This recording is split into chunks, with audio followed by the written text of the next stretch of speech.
Hey guys, welcome back. This is episode 4 of the Pick Your Spot podcast. We have Rita, Malik, Kaso here. In today's episode, we're going to rank the top 30 power forwards. We're going to talk about the Josh Giddey, Malcolm Brogdon signings and how that could impact their teams moving forward. And we will talk and give our couple players that we think that's going to take a leap in the 2025-2026 NBA season. How are we doing today, boys? Chilling, we good. Patriots want to get this dub. I'm good for right now. We're on 425. If y'all don't beat the Chiefs with is Xavier playing? Is that confirmed yet? He's out? Okay. Yeah. That should be fine. I got the Falcons. We'll be straight. I got the Falcons tonight. We're recording a little earlier than usual, but we're gonna get this done. We're gonna get this done for y'all. Y'all like the small forward episode? Yeah, it was cool. I'm not gonna lie, the channel's been getting traction, slowly, not anything crazy, but the view count is going up and up every video. So yeah. It's good.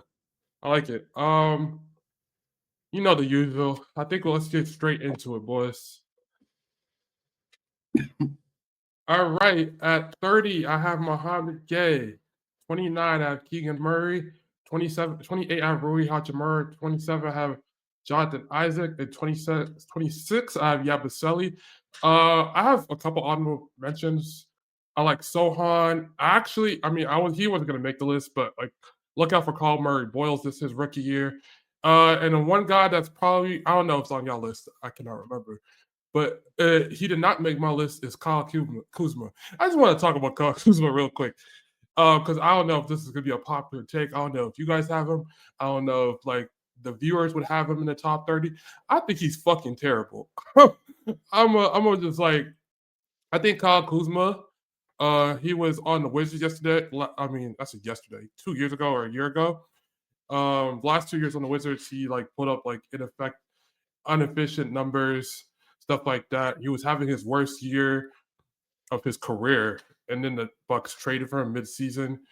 He was a terrible defender for them. He was terrible in the playoffs. Wasn't efficient. Had the 0-point game. They traded for a guy that had a 51% true shooting for the season. 30 to 34% three-point shooter the last 4 seasons. High turnover guy with 0 playmaking jobs. Just a bad read for the game. Terrible free throw shooter. Not good defensively lately. I had to get that out before anything. Kyle Kuzma, pray for Giannis. But let's get to Mohamed Gay. You know the usual Rita list needs one biased Hawks player on it. I was about to say that. You know it has to. But I really do like the year he had. I do think and when I look at him and the players that didn't really make my list, I kind of was if I'm playing 15, 20 minutes of Mohamed Gay, I think I'm okay with it. Mohamed Gay, last year when Jalen Johnson went out, he had to get upgraded to a role that he wasn't ready for. But he got better throughout the year. The Hawks had a 4+ offensive rating with him. They were 7 points defensive better when he was on the court. That's he was elite. He was elite when it comes to defensively. I remember times where we used to throw him on Magic, against the Magic, he was on Paulo. And there were some games he just brought a level of shot blocking that we did not have since the Clint Capella days, because Clint Capella was out the lineup. He has a 7'3" wingspan. Mo finished the season with a 5.7% block rate. The only guys that was higher than him in the season was Rudy Gobert and Jared Jackson Jr. Really good offensive rebounder.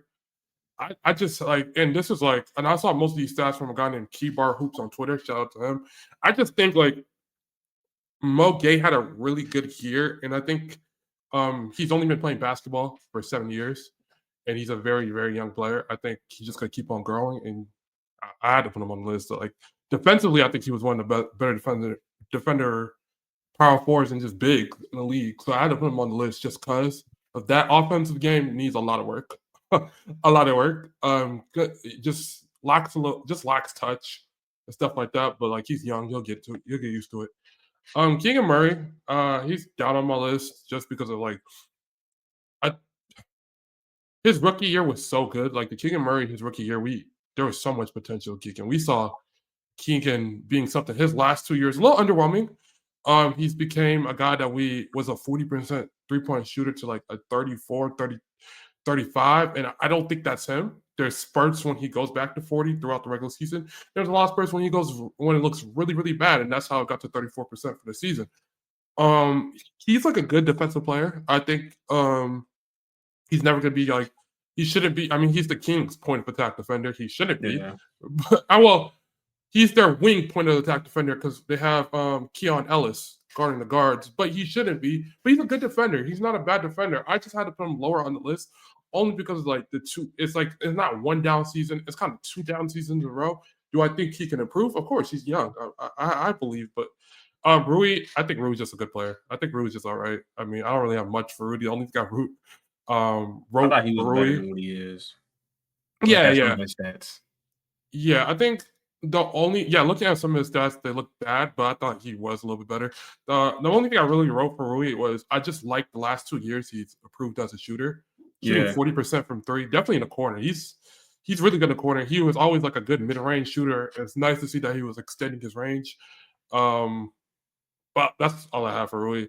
Jonathan Isaac, he only plays 15, 16 minutes a night, injury prone all the time, but it's the best 15, 16 minutes of defense you're going to get in the league. It's really elite. Doesn't bring you a lick of anything offensively other than like a little bit of rebounding on offensive rebounding. But other than that, like he's an elite defender. I had to put him on the list.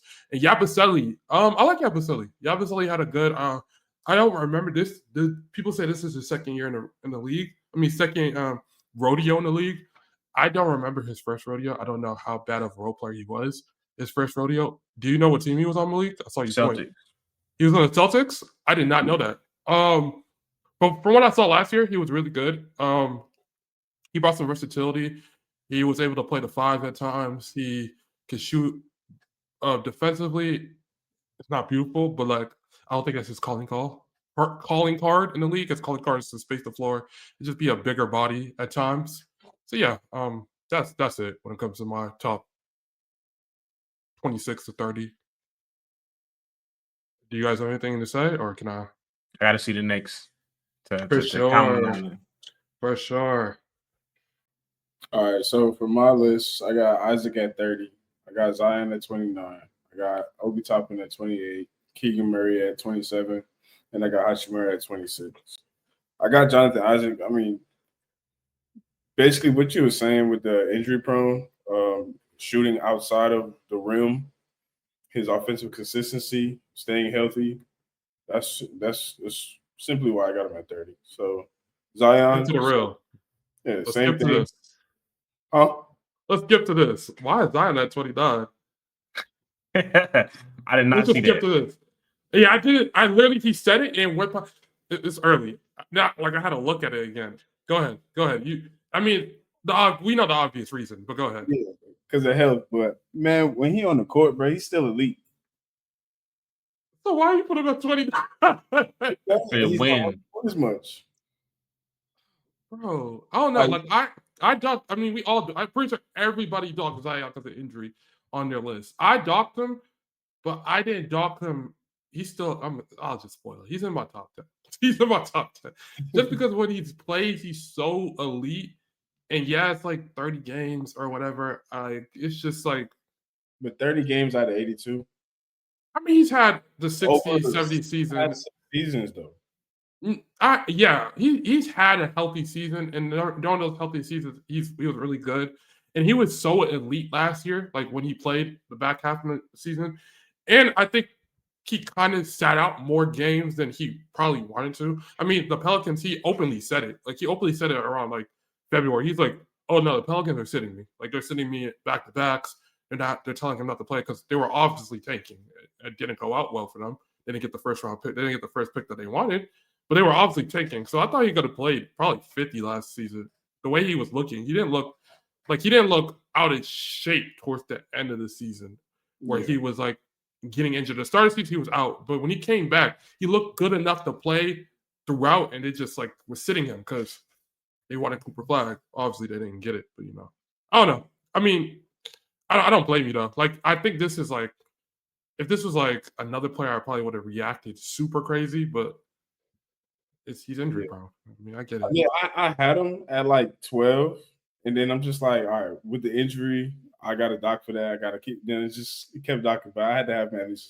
It's still in the top 30. I wouldn't even be mad at you took him off. I'd rather you just taking him off the list in general than Breakout Players. I would have respected it a little bit more. My bad for cutting you. Nah, you good. Yeah, kind of like obviously, when he's healthy, he score a lot. He's efficient. He could play make some. Like he could change the game. So that's why I still wanted to have him up here. But I mean, it's just he missed what? Let's say 350 something games within the past. I have the stat written down. Zion Williamson has missed. He has only played 43% of the potential games he's supposed to play going into his 7th year. So he's missed 57% of his games. In what, 7 years? In 7 years. Going into his 7th. Going into his 7th, so 6 years. Yes. I know. That's not even 41 a year. So that's just bad. But I mean, yeah, I had to dock him for that. So then I got Obi Toppin, athletic inside, energy, hustle player, finishing at the rim, but he needs to improve on his 3-point shooting, his defensive positioning, and just becoming more than a role player. Like, I feel like he could do so much more, but like his role is just so limited. I got Keegan Murray at 27 because his length. He got some good shooting, but he needs more consistency with that. Just like he was saying with his past 2 years, like his rookie year was really, really good, but the past 2 years was kind of a disappointing setup from that. So it's like, I'm expecting more, and I think this is a contract year for him. I don't know if he signed an extension. Yeah, I can fact check that while you talk. It might be this year. Yeah, so I mean, obviously he got that to prove. And then you're also playing with DeMar DeRozan, Zach LaVine, Sabonis. Like, you got the pieces around you to help you and be that floor spacer you're supposed to be, that you was drafted to be, and be, like, efficient with it. And then I like Hachimura. I mean, good scoring instincts, his mid-range, his inside finishing. He could be a lot better defensively, be, like, more stronger. Excuse me. Better decision making. I'm not really expecting him to play make as much, but he still can impact the game on that side too. So that's what I got.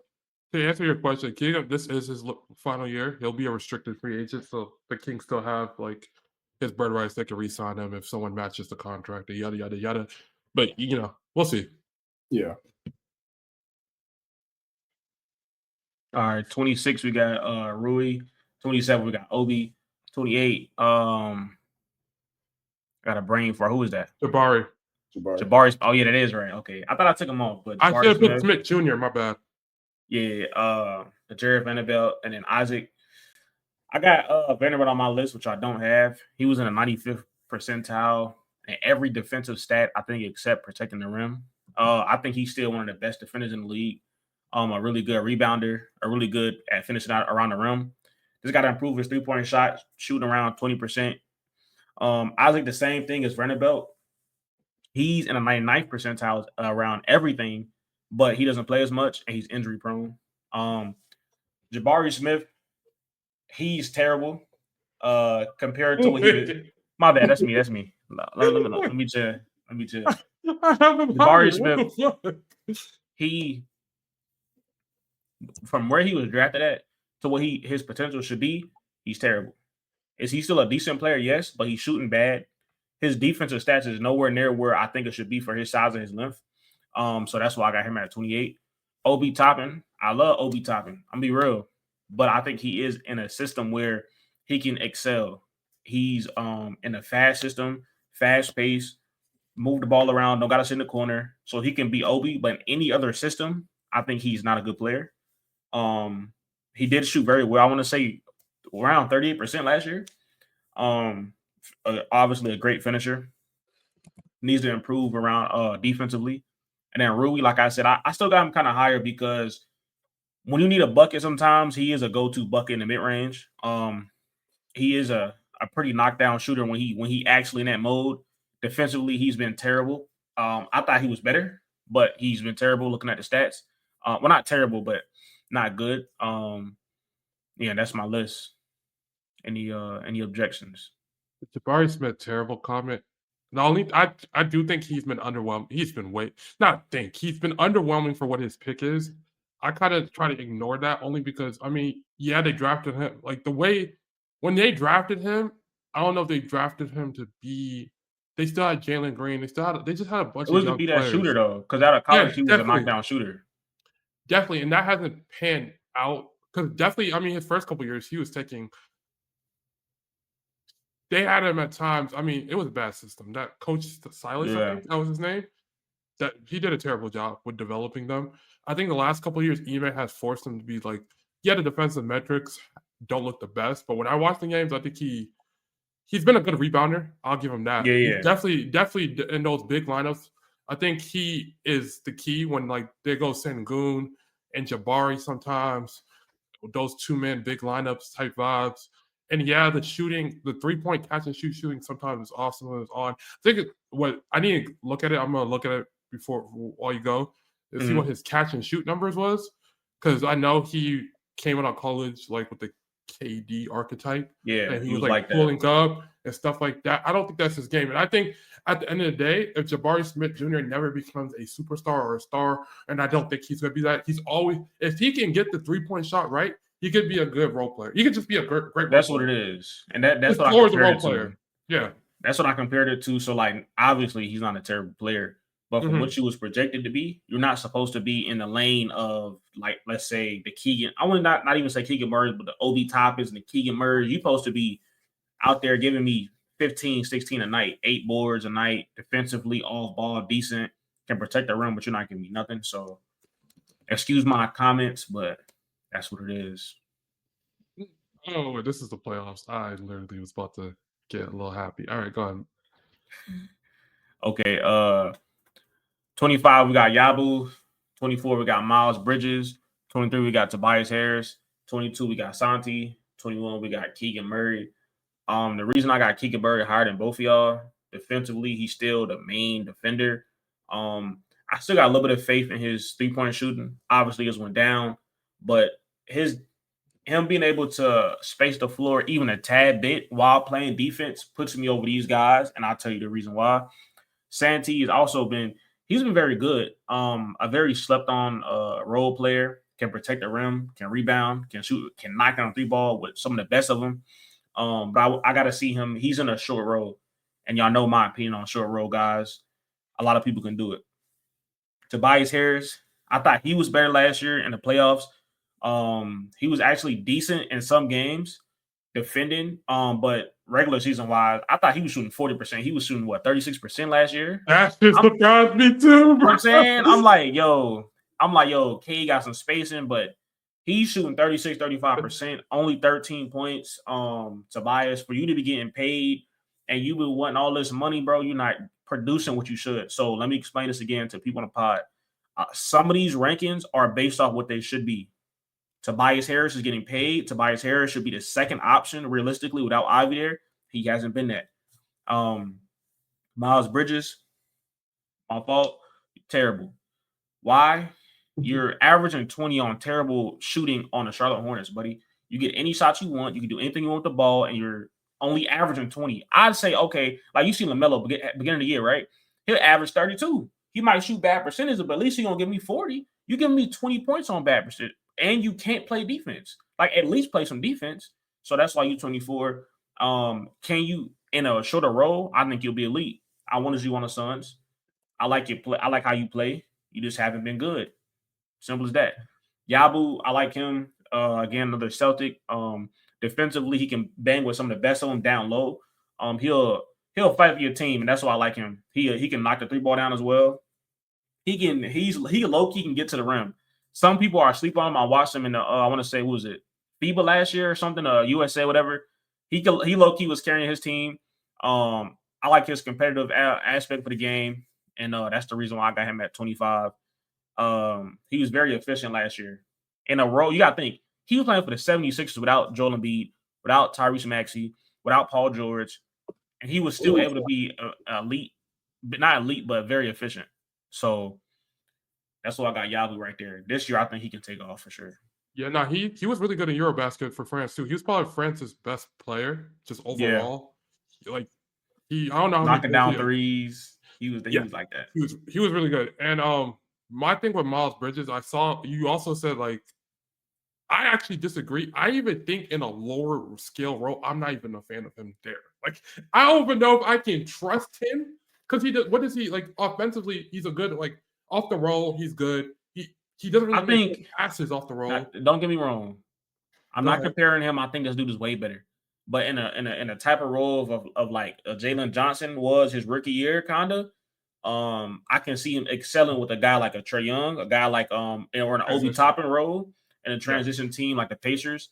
I think he can excel and be decent. Like I'm not saying 25. I'm talking about he can get you 15 points, maybe go up 36% shooting. Off the bench, though. Yeah, off the bench. Off the bench for sure. All right. Yeah. All right. So for me, I got Sochan at 25. I got Smith Jr. at 24. Easton at 23. Collins at 22. And I got Jeremy Grant at 21. So I'm going to start from the top. So I got Jeremy Grant at 21 because he's shooting with 37% on 9.5 shots, which he obviously could be better because that's almost 40% on 10. He's good at defending around the rim, great at getting deflections and playing like team defense. And he actually gets a lot of spacing on his shots.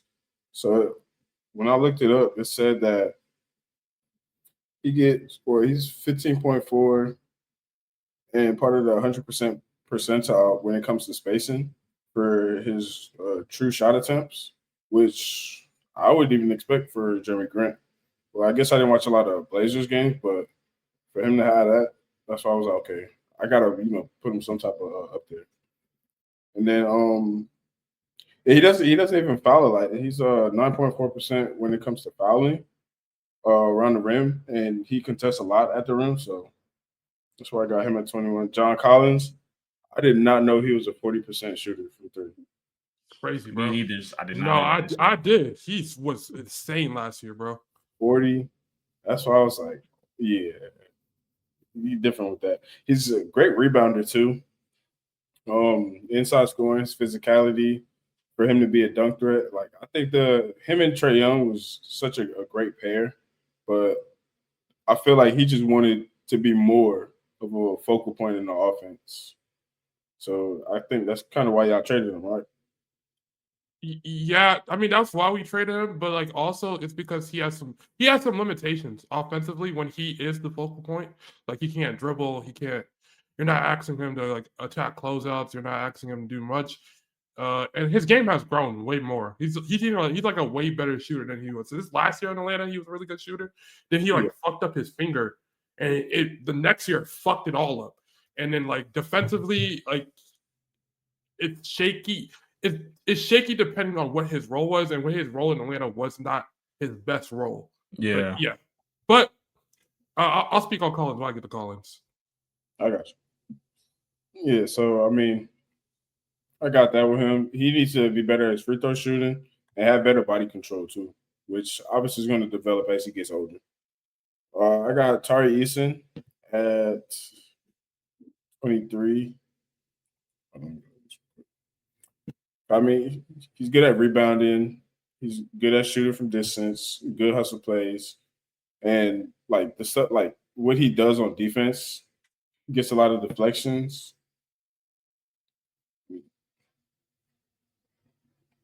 Yeah, he's great at rebounding, loose balls. He can improve on his 3-point shooting. He shoots 6.3 attempts, and he's shooting 34%, which isn't too crazy bad. But he's putting where was he? Yeah, so his 34% on 6 shots a game. It's not crazy bad, but obviously he could still improve on that. Jabari Smith, he got good size, good length, but obviously he needs to be better from once again being drafted as the 3rd overall and not producing what he has produced. It's like it's year 3 or 4. He's going into year 4. yes, it's time to get something done. I mean, you got a great coach, you got a great culture around you, you got a great system.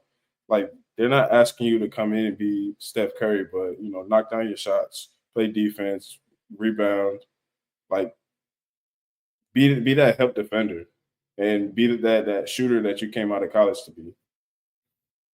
And then I got Sochan at 25. I mean, I watched a little bit of him when they were playing with the Spurs. They gave him kind of like the role to play make when who was it? I think Castle had went out. I mean, before they got De'Aaron Fox. It was even before that. They gave him that role like last year too. Yeah. Like Pop, when they got Pop, like Pop was telling him to play make. Yeah. So I mean, I feel like he can still develop and be that.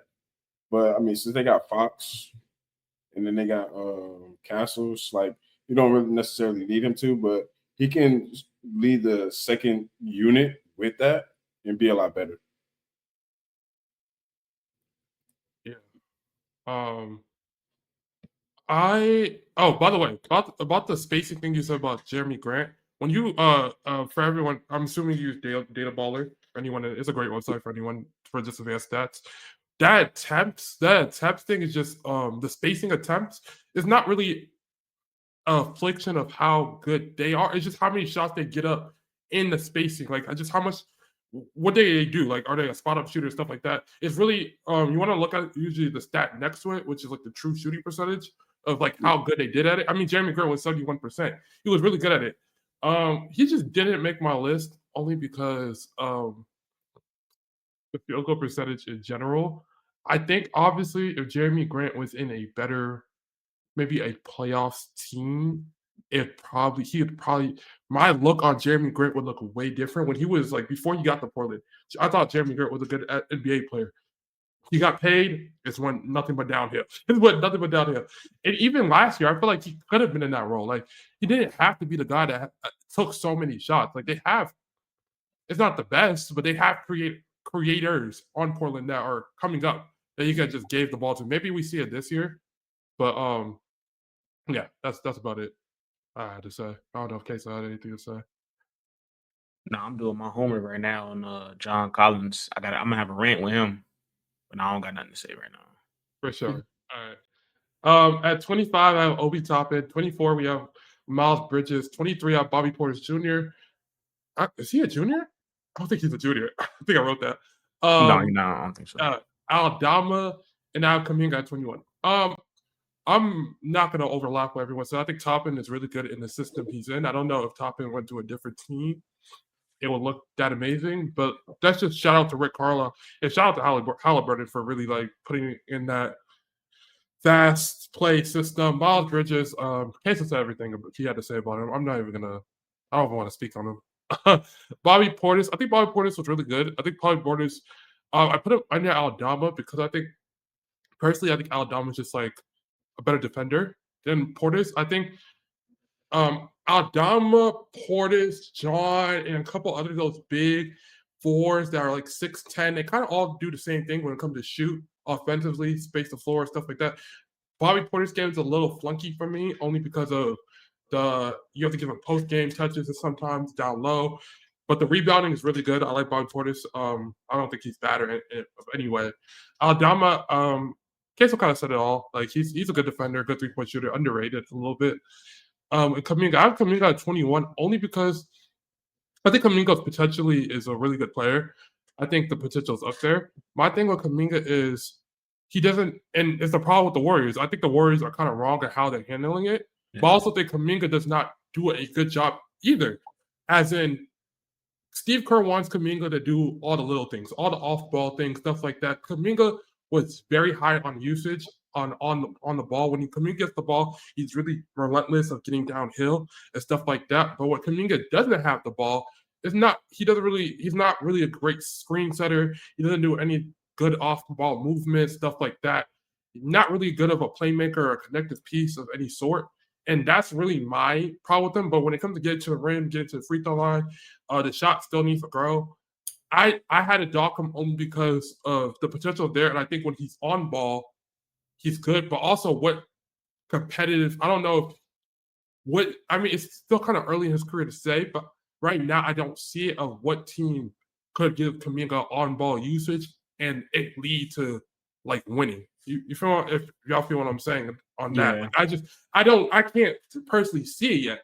Until I see that, I mean, he did it a little bit with the Warriors when Steph is out, but like even when he does it, he puts up good points, but they struggle of converting the wins. So like I don't know, I'm not until I see it, or maybe the playmaking shots like Paulo. When Paulo gets down here, we know Paulo's a great passer and he has great vision and stuff like that. Maybe if that develops more of his game, then I could be like, okay, no, we can trust this guy on ball and give him usage that he wants because he wants star level usage. I just don't know if he has the game for it other than getting down here and get to a free throw line. It's kind of like a Benedict Mathurin type of vibe, but just on a bigger wing. But defensively, he's all right. I think he's all right. He's a good defensive, not any like lockdown or anything. But yeah, that's all I have to say for about 25 and 21. To be honest, I don't know if you guys have anything to come back or boost about the Kuminga rant. I think I'm gonna touch more on it when I do it, but I want to see who you got above him and Bobby Portis. I don't know if I love the I regret it. I regret it. Spoiler alert. I have Jabari Smith Jr. I regret it. Jabari Smith Jr. should be, I would put him right under Bobby. But I think defensively and rebounding, he was really good, definitely towards the end of the year. And definitely towards the playoffs. I just looked it up when I saw I was going to look it up. He shot 37% from catch shoot threes in the regular season. Which made me light up for a second. He shot 50% in the playoffs. Only a 7-game sample size. Wait. You can't take it serious. I don't got my glasses on. Who's number 18? Tobias Harris. Oh, I didn't even list it out. I got it. I got you. Jabari Smith Jr. at 20. Tari Eason 19. Tobias Harris at 18. John Collins 17. PJ Washington 16. Now, you've already asked about Tobias Harris. The reason why I have Tobias Harris at 18, and the only reason why I have him higher than some of these people is, the role wasn't due. And during the playoffs, I think he looked all right and looked better. I think the reason why I have Tobias Harris here, and I have it somewhere in my notes, is the main reason I have him here is he shot 37% for catch and shoot threes. Yeah, he was like a 34-35 for everything else because he takes us like random pull-ups and stuff like that. Yeah. But if the vet, I like it because even towards his times in Philly, not his last season. His last season in Philly was really bad, and that's why they kicked him out. Definitely, they really wanted him out there. But it's just the veteran voice he brought to the Pistons team. I gave him a little bit boost off of some of the other players, and he was still played. To me, he played like a 6-man to like low-end starter level. Some of these players down here, they're like at that level as well. So I kind of gave him a boost. If you tell me Tobias Harris should be 21, 20, I'm not going to sit here and argue with you. No, I don't think he's like 25, 26, but I think Tobias Harris is all right. And definitely the playoffs and just the veteran voice he brought to Detroit gave him just a little bit of boost on my list.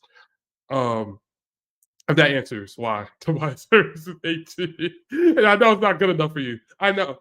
You go ahead if you have something to say about it. It's terrible. That's it. Terrible. He's terrible or terrible putting him this high? Both.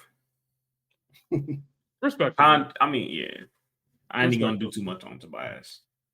Tari Eason 19. I remember. I have Atlanta Hawks things. He was a part of the AJ Griffin draft. I cried when he got drafted. When we didn't go Tari. I love Tari Eason. Even after coming out of college, he's just a great defensive wing. He's once the shot comes around, and not like pull-up shooting, that's just a catch and shoot 3-point shooting.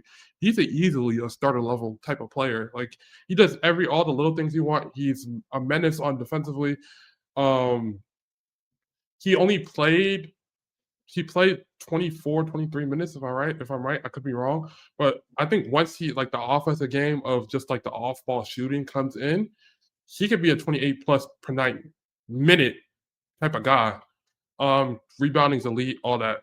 John Collins. I have John Collins at 17. I like John Collins a lot. I think John Collins I don't think it was like a 1-year wonder type of thing. I think the last 2 years, like the shooting has been getting much, much better. The his rebounding was really good last season, playing with next to Laurie and Walker. And I think on the Clippers, and the reason I like him a lot at 17 because what I think he's going to do on the Clippers with James Harden next to him, having another point guard next to him, He looks really good in the pick and roll game. Now he has the pick and pop game. I think John Collins, I mean, defensively, like he's not the best, but that's why you have the Zubaks, you have the Kawhis next to him and stuff like that. So just asking what they need from him, I think he's going to be really good next year. PJ Washington is 16 to do it all, Swiss Army type of knife player. Shoots three. He shoots the three well lately. The catch and shoot, he was around 40%. The defense is there. The playmaking connective piece was really showing last year. Yeah. It's unfortunate that his chain and his spots getting taken by Cooper Flagg. It's kind of unfortunate. But even off the bench, he's still going to be a really good player for them. And by the way, I totally forgot, just because we're on the Mavericks piece right now, I totally forgot to now his name is slipping from me. We did not rank, or I did not rank, because he would have been like 30 to 25. Ooh. Fuck. He's a small forward on the Mavs. Help me out. Najee Marshall? Najee Marshall. I like Najee Marshall a lot. I think Najee Marshall is really good. Yeah. It regrets me not ranking him last week. But I just want to give him some praise because I like Najee Marshall. But other than that, that's all I have to say for this list. I don't know if anyone has anything to say. More Tobias Harris fans from Queso. I'm going to get John Collins a PJ when I go. Okay. You already heard Jabari's trash. My fault. Yeah, I got Tobias a little bit higher, so yeah. I know. Is that Jalen Green? No, that's Draymond. Go ahead. Yeah, no, okay, all right, okay. So I got Draymond Green at 20. I got Kuminga at 19. Kuzma at 18. I know Kuzma. Listen. Okay, go ahead. I got Portis at 17, and I got PJ Washington at 16. All right, so I'm gonna give everybody a little story real quick. I had all my information already set up, and then I ran into a computer issue where I had to restart my computer and I lost it. This is a true story. He texted me this morning.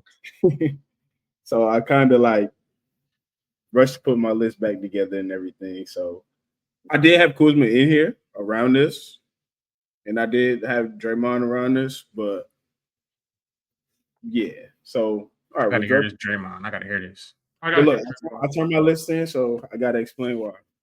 So no. Would you think think you have Draymond too high or low? No, it's probably too low. Okay, go ahead then. All right, so I got Draymond Green at 20. For what he does well, is elite defensively, a team leader. He makes at an elite level. Obviously, he plays defense, won defensive player of the year. Yeah, but and then a coach on the court, basically. And you need those type of players to play with to have success, I feel. With his potential assists, he has about 18 potential assists a game, which is crazy.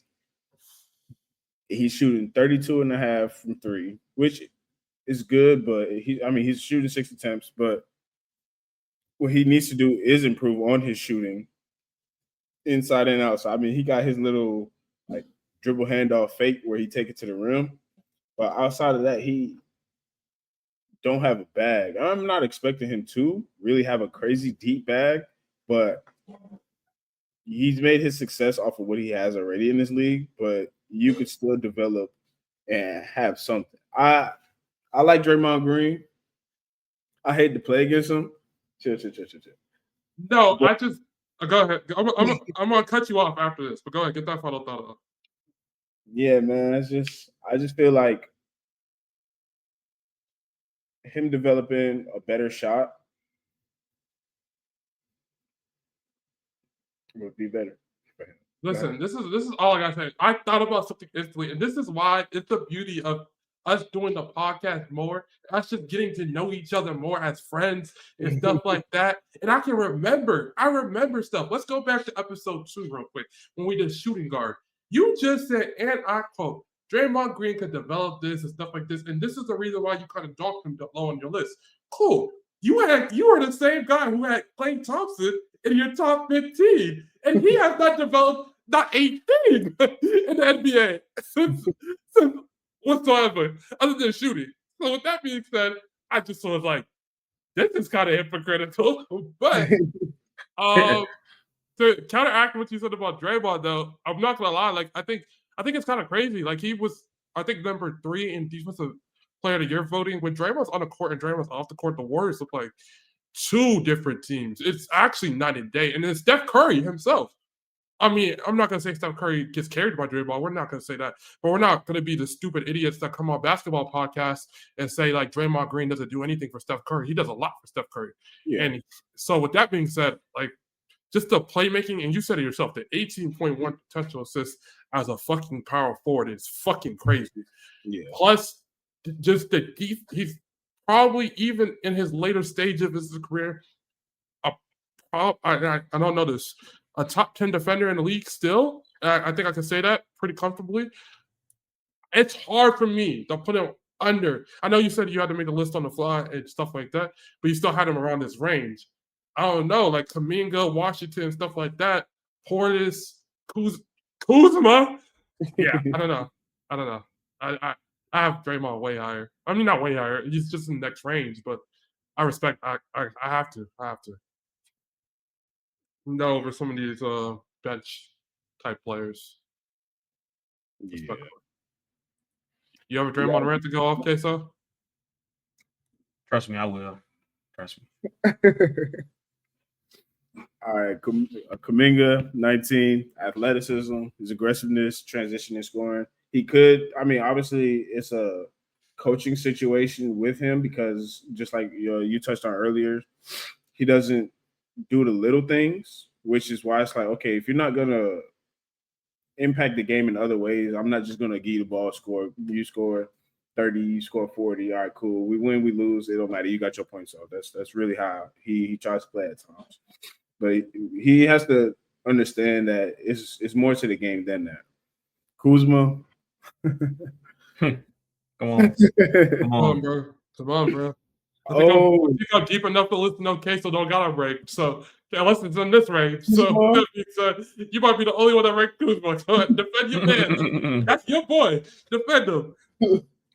Kuzma off the bench as not a primary playmaker, but your spot up scorer should excel in that type of role where he doesn't have much to do but just score.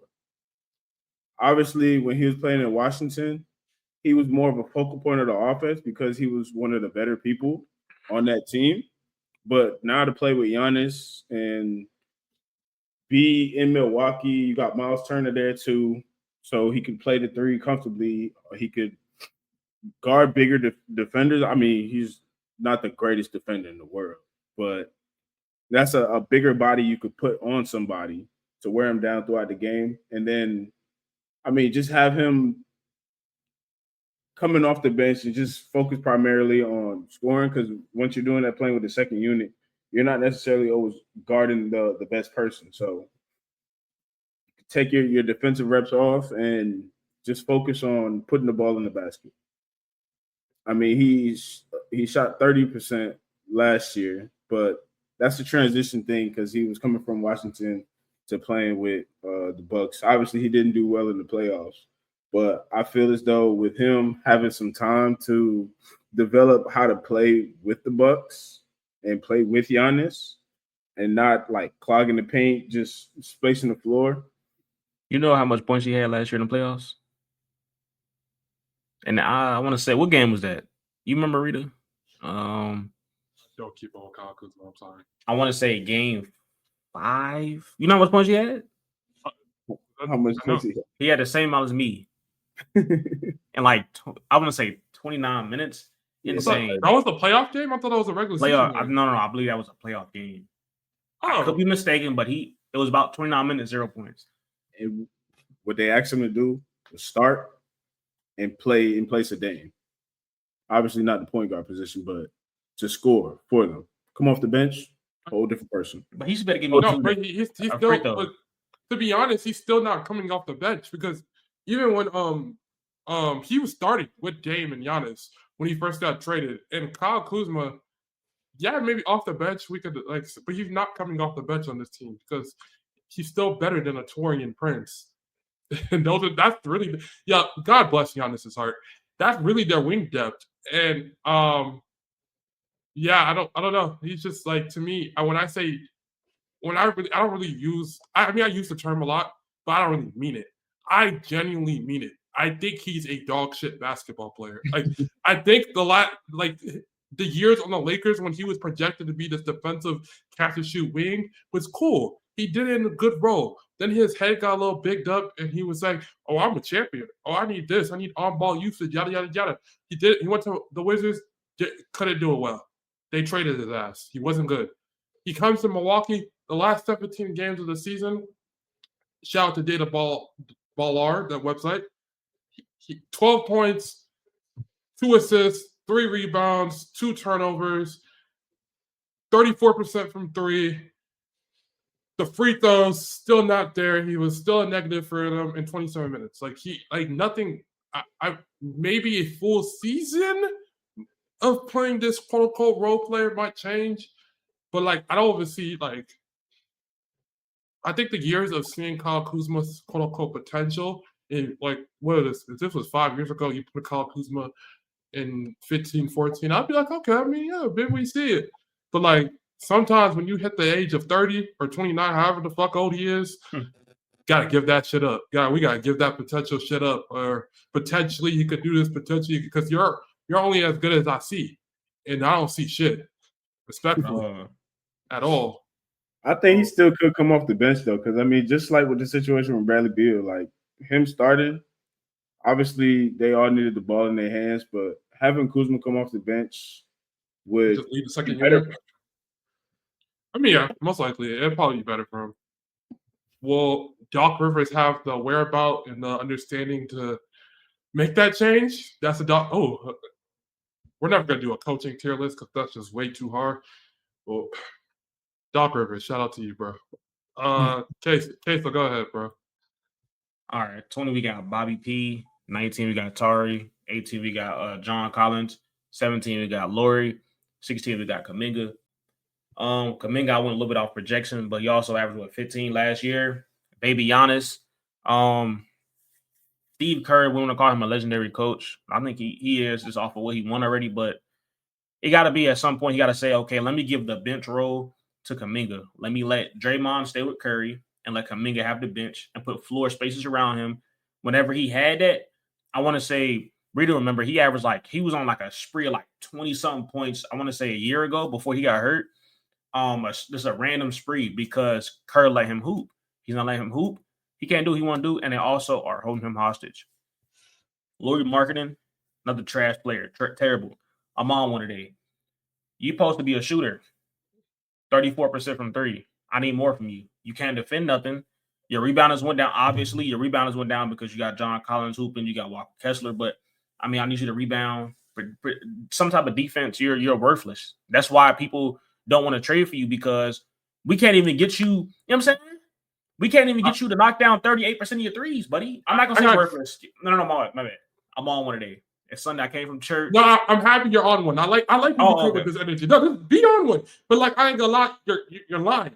You're lying. Because first of all, I think we spoke about it last episode. I don't know if you remember. I said it. Utah, because when I talked about your basket, Utah's GM has went on the wire and they had a conversation with Laurie Markin and told him, we are going to put you in a lesser offensive role. That does not change your efficiency. His efficiency was last year? Yes, Laurie. Yeah, last year. He was in a lower offensive role. That's why the 2 years before that, Laurie looked amazing. I don't know. But people not wanting to trade for him, I think that's just the contract now. No, but I'm saying it's say we want to put Tatum in a lesser role. Don't want to expect his percentage to go up from 35% to 38% because now your role is to be a shooter. When you came into this league, you was wanting to use with Cleveland or use with Chicago. Use a shooter. We need you to shoot the ball, Laurie. That's what we need you to be a stretch forward. You're not doing that. So that's the reason I say it's if your main role in this league is to do something like, let's say, Sam Hauser or Luke Kennard, and you're shooting your 3-ball at 35%, why do we have you? Because you're not defending nothing. But so that's why. Are you going to ignore his last 2 years of 40? He was at 40 the last 2 years before that. Well, So that's And why he I was got an my all-star. but look, that's why I got my 17. I'm gonna respect those years, but last year Last year he definitely was better. very bad. Last year he was very bad. But like, It was bad. I don't know, like the lesser role, I don't know if he looked hurt. I mean, he was in and out the lineup. I don't know. I feel like when I'll spoil it right now. I have Laurie at 10. I think when Laurie, yeah, yeah. I have Laurie at 10 because when Laurie, the last, I'm kind of giving him a pass for last year because he did look hurt, and like you don't go from 40% to 35%, like, and when he was at 40%, we're talking like there was many times where people would say, why does OKC give up these first round picks to go get a Laurie Markkinen? And like literally all the time people would say it because of what he brings on the court. He is a 7-foot catch and shoot 3-point. No, that's true. His value is still there. His value is crazy. It's crazy when he's on. We got to have consistency. We cannot say we're gonna skip last year because of what we think. Because we're gonna do that. Let's do it with everybody. But it's not off of what I think. It's off of what the GM obviously said that he was in a less offensive role. He didn't. But that means your efficiency should go up. As in, but like, your efficiency might go up if you're still getting good looks and good shots. Who's around him? That's all. I mean, that's all. Don't take the shots. Yeah, John. He has to take a shot.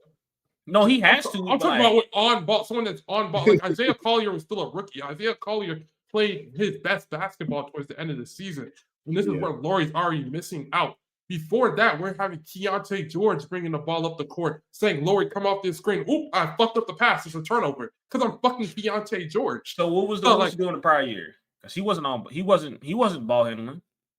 You said what was Laurie doing the prior year? The prior year he was doing he was more off ball getting to his 3-point shot. This year, it's more probably corner sitting. All I'm saying is we need to be efficient, brother. That's it. Came up with some aggressive words calling them dog shit, man. No. I know you was on one. You're on one.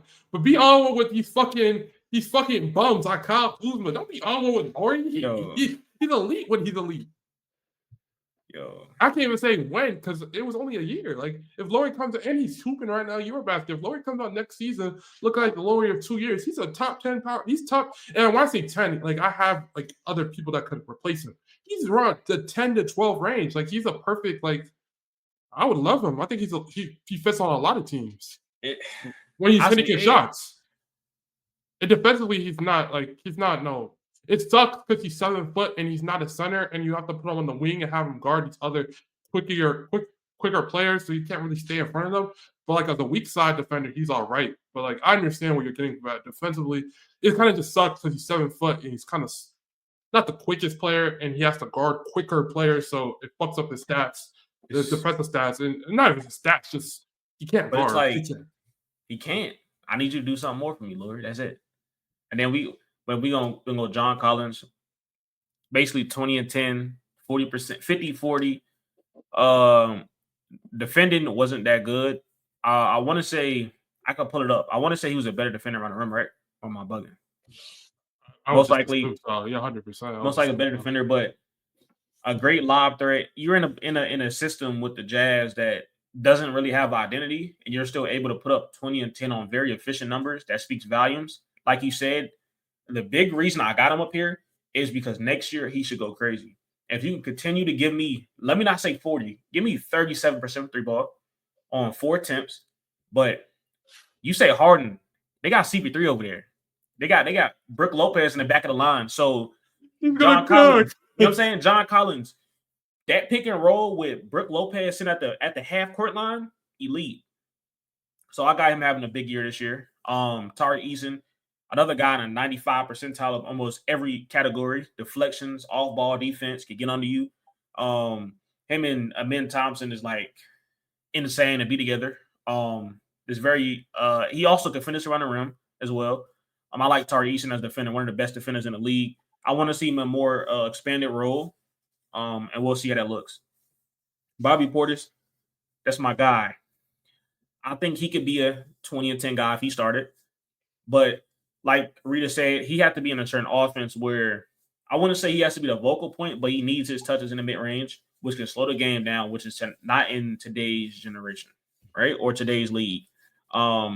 terrible defender. Anytime he's on the court, the defense gets worse than, you know what I'm saying? It's like I'm out there right now.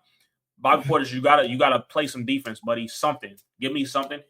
Terrific rebounder. He can get you 30 any night. He could be a knockdown shooter any night. He's a phenomenal home player. I love his drive to play the game. I wish he was just a better defender. That's it. I like Bobby P. I love how he played the game. That's it for that list. 15 we got Zion. 14 we got PJ Washington. 13 we got Draymond Green. 12 we got Scotty.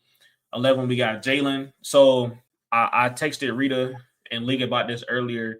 It's crazy that Jalen Johnson is a better defender on paper than Scotty Barnes, which Scotty Barnes came out of college to be a defender. Jalen Johnson is a prototype power forward that you need on your team, high flying. He's getting better three ball. He's a defender now. I think last year, whenever I want to say Trae Young was hurt, but he was on. I remember me and my Discord was on like every day we're playing Jalen Johnson triple double. That's how elite he was passing the ball last year in a short pick and roll, because teams started, whether they blitz Trae Young, let him come off the screen, they rotate. He was phenomenal out of passing that from that short roll position. Scotty Barnes. I'm not going to disrespect you, Scotty Barnes. I'm not going to disrespect the Raptors, but you're not a number one option. You're not a number two option. You're not a number three option. You're a defender. Let me put that. You should be a defender. You don't have great. I don't know why they have you pulling up three balls. I watch you play against the Celtics all the time, and you come over and you pulling three balls from half court. That's not you, buddy. You need to be in that corner. You need to be playing defense. You need to be rolling off the screens. That's how you make your mark in this league. You're going to be out the league if you're trying to be Jason Tatum, buddy. I'm sorry to tell you. As simple as that. And you have digressed as a defender too. Draymond Green. I ain't gonna go too long with the games but Draymond, a phenomenal player. And how old is he? 35, 36, and he's top 5 in defensive player of the year. Should have won it if it wasn't for the last few games of them just handing it to Evan Mobley because he's 7 foot tall. He leads the Warriors defense. Without Draymond, there is no defense. There is no offense for that team. That's why they brought Jimmy Butler on. He controls the defense and the offense. He is the fuel to the engine. When you go put gas in your car, that's Draymond Green. You come in that paint, you're scared because of, he might foul you. He actually might do something else to you. He might elbow you. He has that certain type of mentality that he plays with and that grit that you need on your team. Like you said, 18 potential assists, phenomenal passer. I'm not saying he made Curry, but hey, a lot of them looks came from Draymond. The system is Draymond. PJ, phenomenal defender. Rita already touched on him. Balls. Zion, you can't stay healthy, brother. You're one of the best players in this league. High flyer. Can get to the rim at will. I seen you drop 40 against the Lakers. I think in the play-in, you should be elite. You should be top 5 on this list. But can you stay healthy? You know what I'm saying? Can you stay healthy? I don't know. You over here messing with the models and stuff. You need to be in that lab. You need to be practicing. You know what I'm saying? Come on, Zion. Tighten up, gang, because this is an opportunity that you don't want to miss out on. 2-3 years, you're going to be mad at yourself. You know what I'm saying? Tighten up, gang. That's it. That's my list. I'll talk later. Go ahead, Malik. All right, so I got Miles Bridges at 15. I got Tobias at 14. I got Laurie at 13. I got Julius Randle at 12. And I got Jalen Johnson at 11. I got Tobias. I mean, he's a reliable scorer. He's a veteran. He gives spacing. When they need Tobias, well, not when they need, because they always need Tobias, so he doesn't always show up. But when Tobias shows up, he plays defense. He knocks down his threes. He gets to the rim, and he just overall plays well. But he needs to have a better defensive impact, be more dynamic, just other than catch and shoot. He doesn't have a dribble at all, from what I see. Efficiency under duress, and he needs to get more involved with creating offense. I mean, he could really just be standing in the corner from time to time and just call that a night, which it's not gonna help you do anything in this league.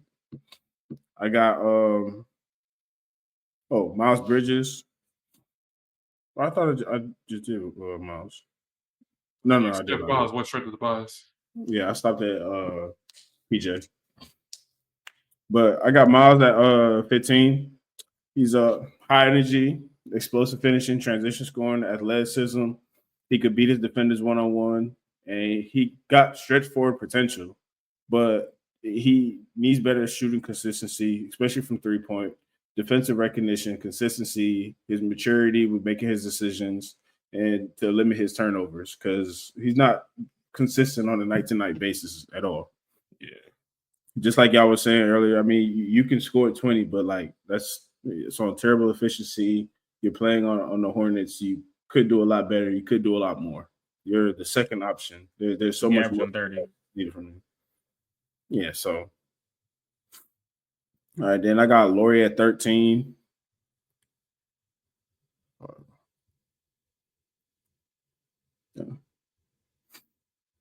Oh no, I got it over here. My phone. Yeah, I mean, just like you were saying, defensively, terrible. It's not a great defensive playmaker. Doesn't get any deflections. 7 foot and only averages 0.6 blocks, which is terrible. He only grabs 13% of the defensive rebounds.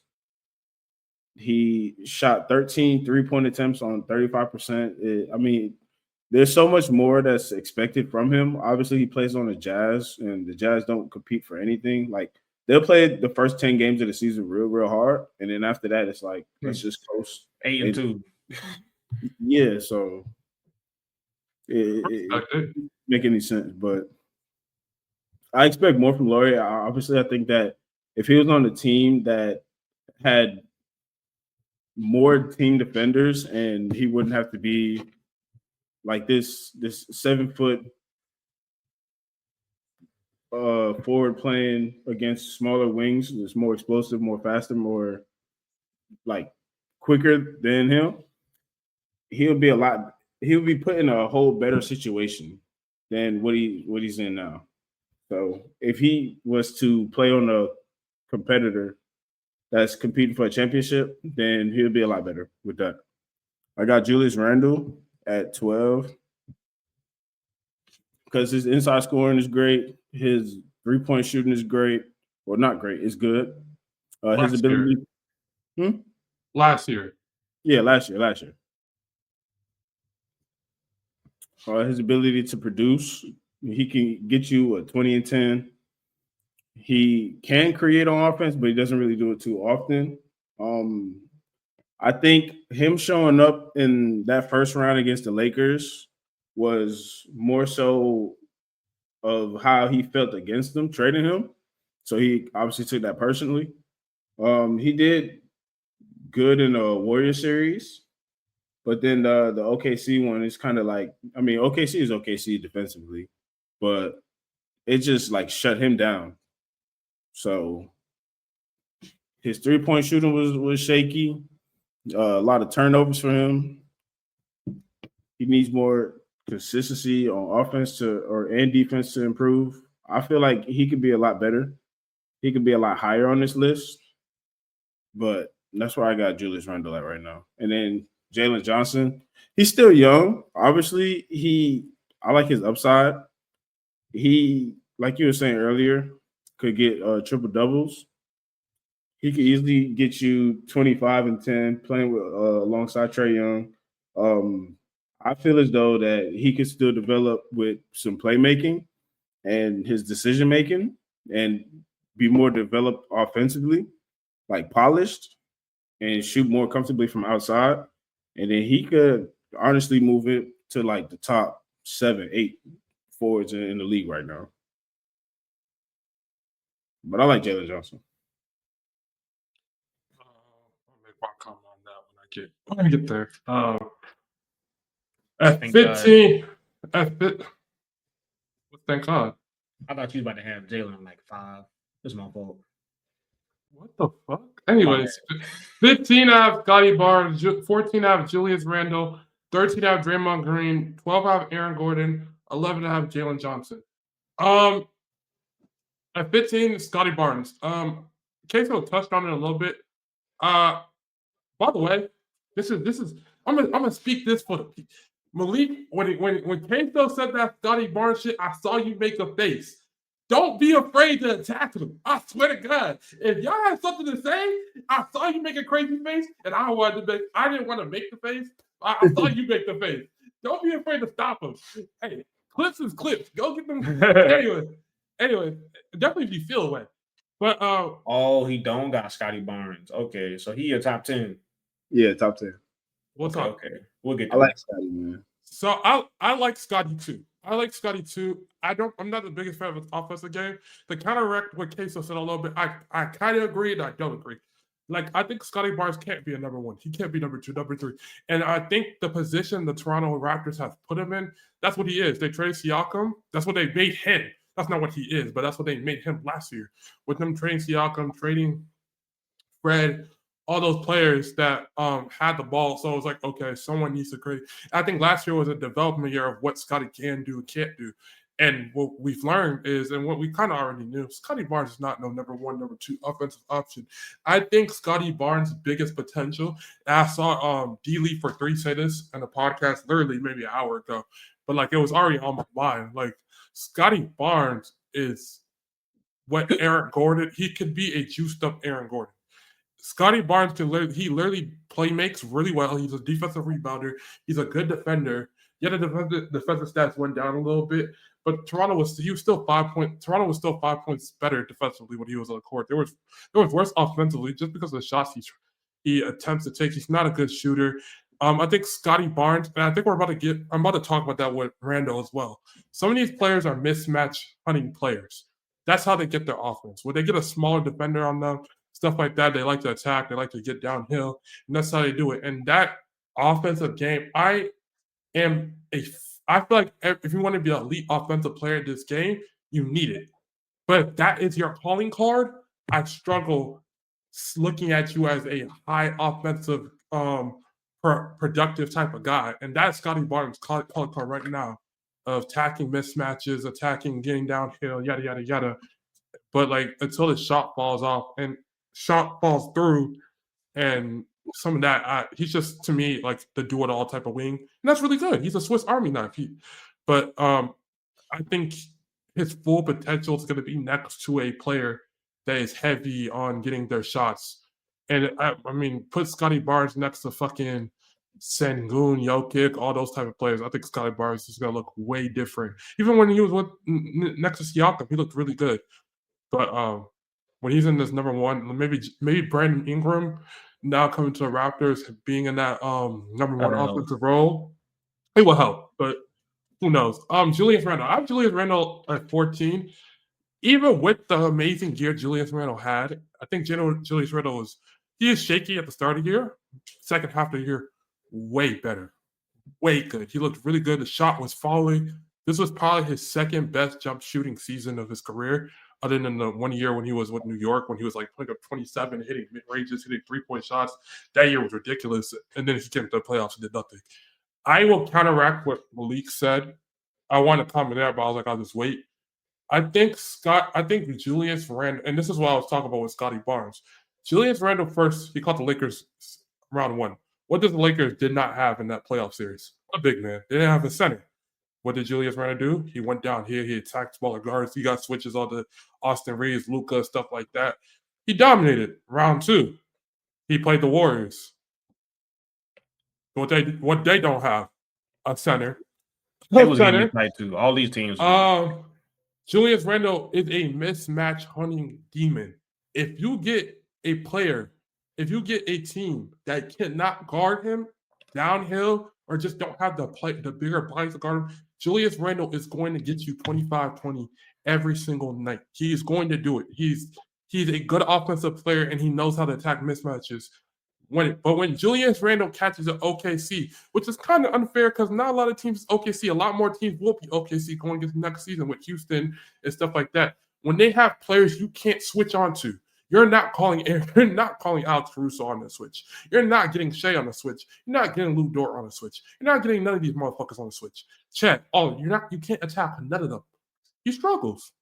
And that's my problem with Julius Randle. Playmaking, it's all right. It's getting better. When he gets down here, he can see the open guy. He turnover heavy still at times. The shot looked really good, but can he be consistent with that shot? He was 38 last year, 31 the year before. It's the up and down consistency, and he isn't a good defender at all. No points of his game, he's a good defender. So yeah, that's why I've read up 14. Draymond Green, I'm not gonna touch much on it. Queso already said it. What he does defensively is amazing.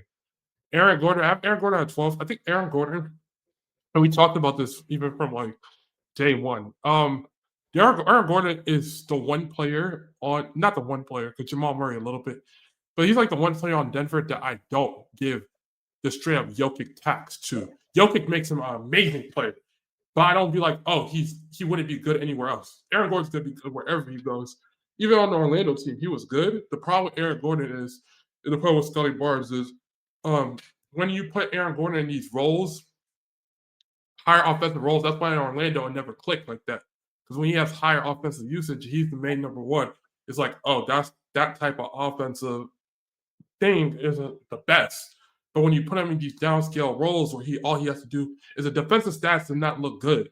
But I have eyes. I have eyes. I see what he does against Kawhi in the playoffs. I saw what he did. I mean, he didn't stop Kawhi, but he's just a bigger body that plays really good defense and shows effort. And that was his best jump shooting season we've ever seen from Aaron Gordon.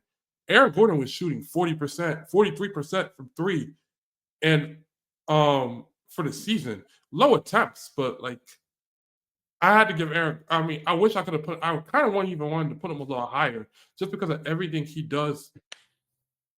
That's not like his own offensive role by himself, but I scaled him back just because the people above him have higher offensive responsibility and they can get to a bucket by themselves. And I think it's a little bit more efficient. Not lower, but what he does is special. Now, Jalen Johnson 11. I don't know why Queso thought I was going to put him at 5. I know I'm a Hawks lover and I do Hawks bias, but I'm a real guy. The only thing I will say, Malik, you saying that he could be a better, of course he could work on his game, dude.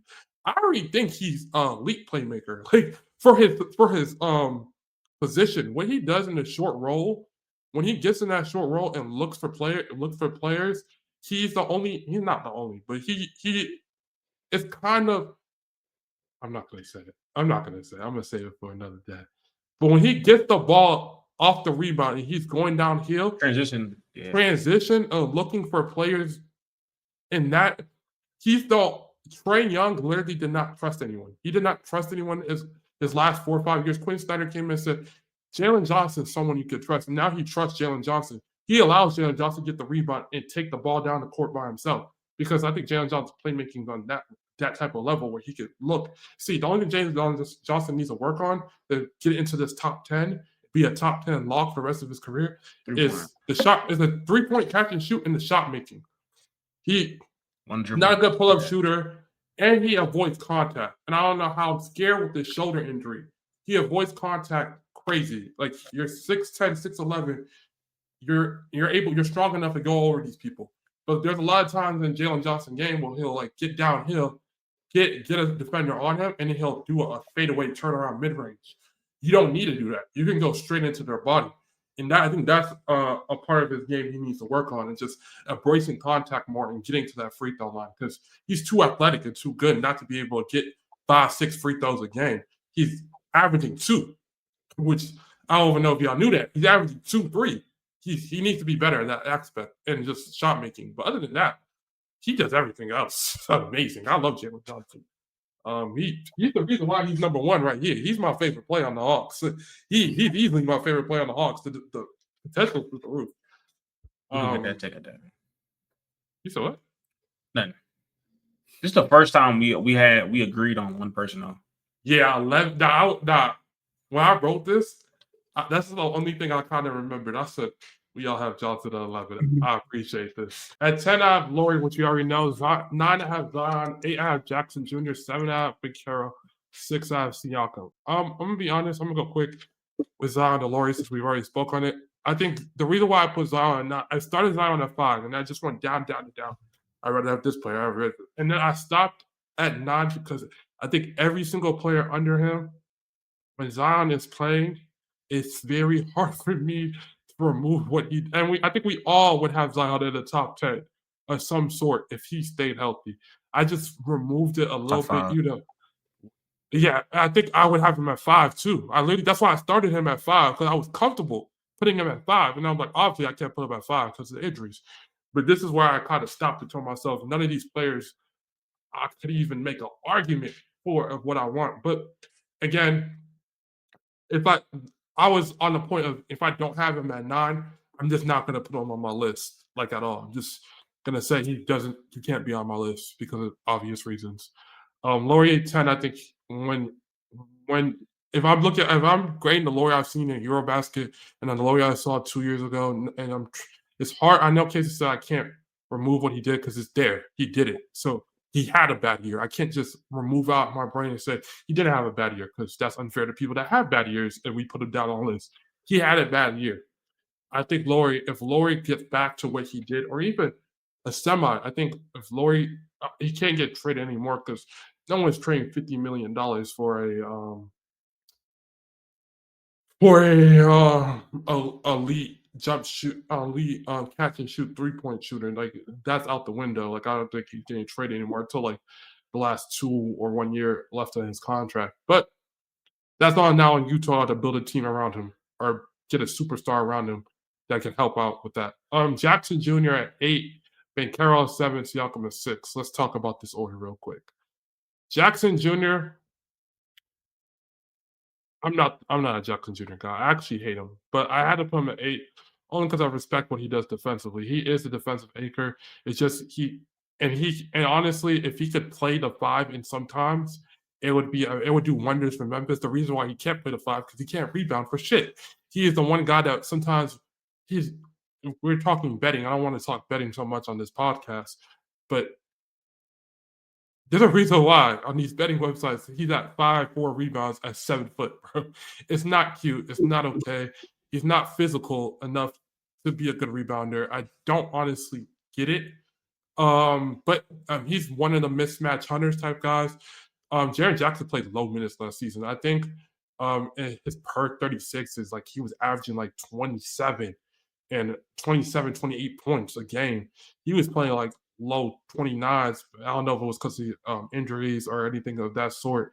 I know Memphis was like kind of not putting any of their players high in minutes. I know John Morant didn't play a lot of minutes. I know Bane didn't play a lot of minutes. But 37% 3-point range off of 5.3 attempts. He's just like Julius Randle to me, but I just think he's a little bit better with his finishing. He's a mismatch hunter on offense. That's what he does. He looks for mismatches. He attacks it. That's why in that OKC series he looked fucking terrible because he had no mismatches. But I think he has the ability at least because he had one of the most highest post-ups as a player. He can shoot from either hand. It's actually crazy. His like left and right hand hooks at the rim is actually really, really good. Elite shot blocker, all that. Banchero at 7, Siakam at 6. The reason why I have Siakam at 6, he's so efficient, bro. He's so efficient. I don't really say there's not really a weakness in his game. He kind of does everything really well, or like just like not anything. I don't think he does anything elite, but he does everything just well and really well. And y'all know how I feel about Banchero. I'm probably the least highest on Banchero. Obviously, I think he's an all-star out of this like podcast. I just think Banchero has like until the jump shooting hits, and that's the shots he takes, and it's hard because that's the Orlando system.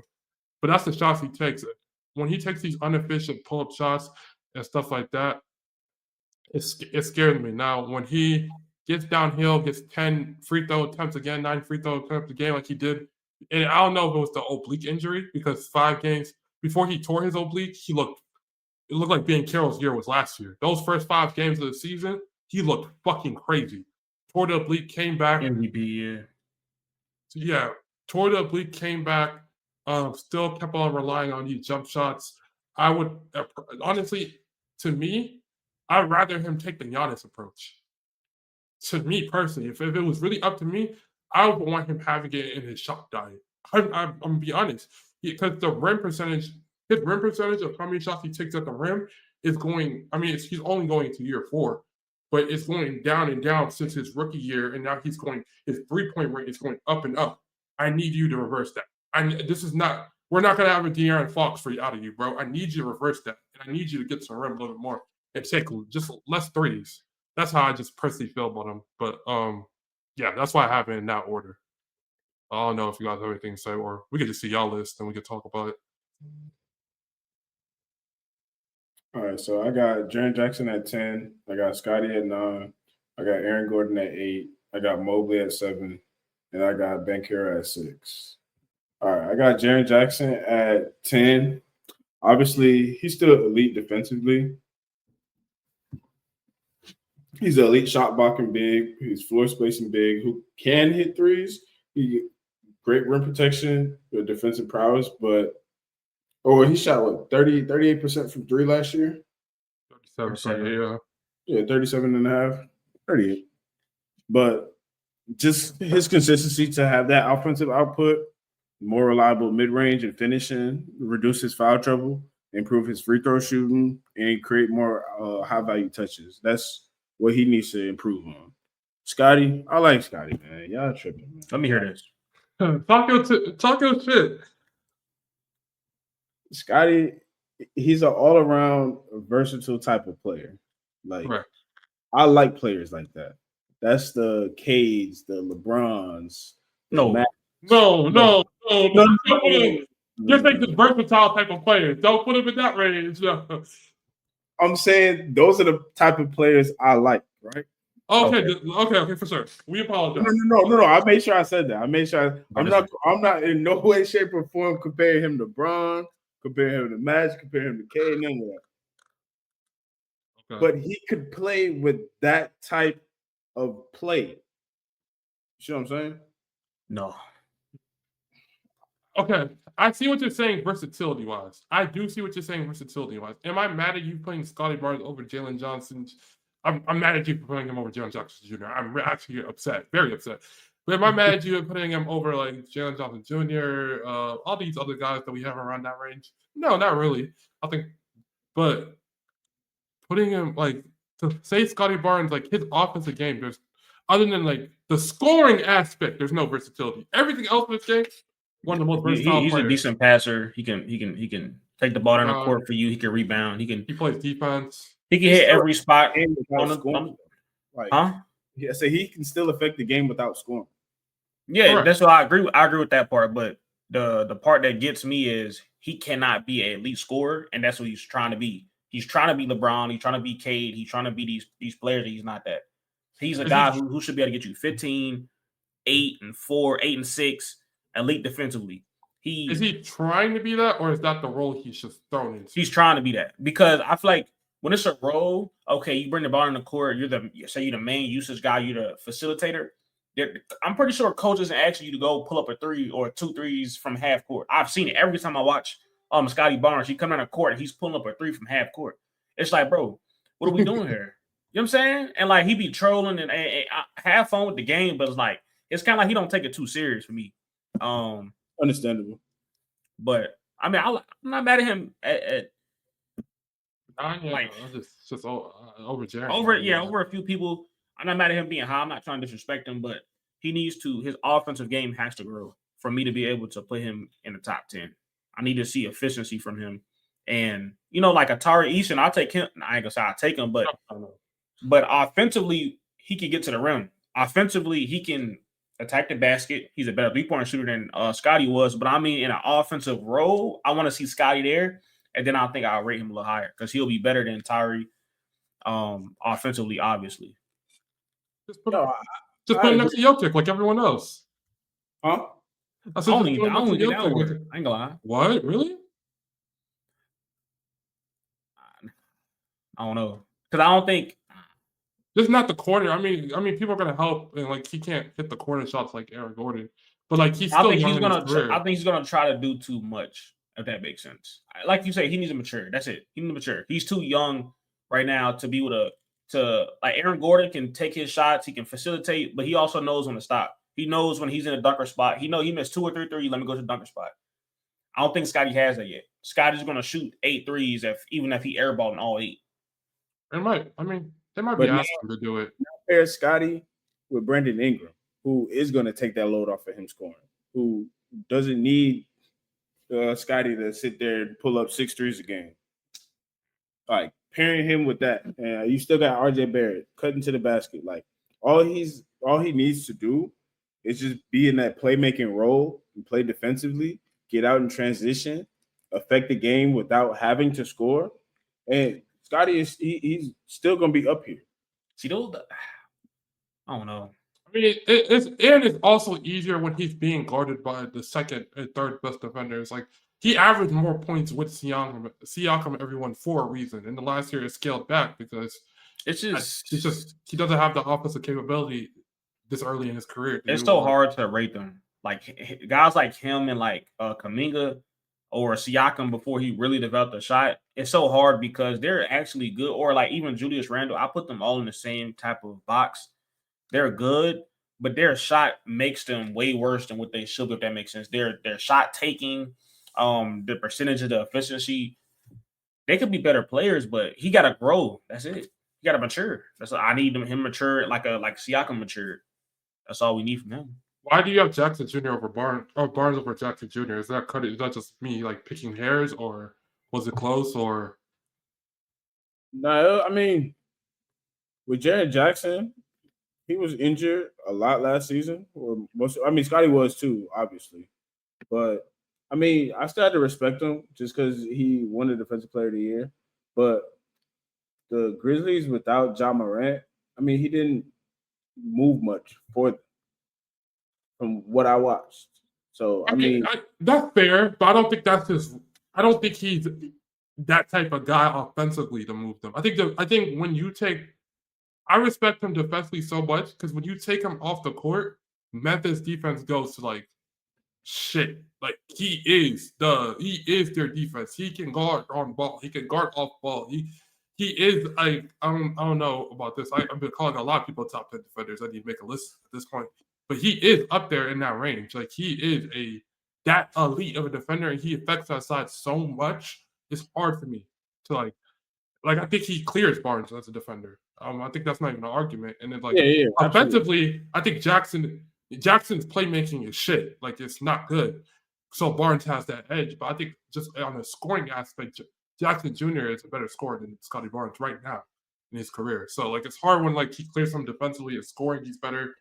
But just I understand. Like you said, you like Barnes' versatility, so I can't get mad at you.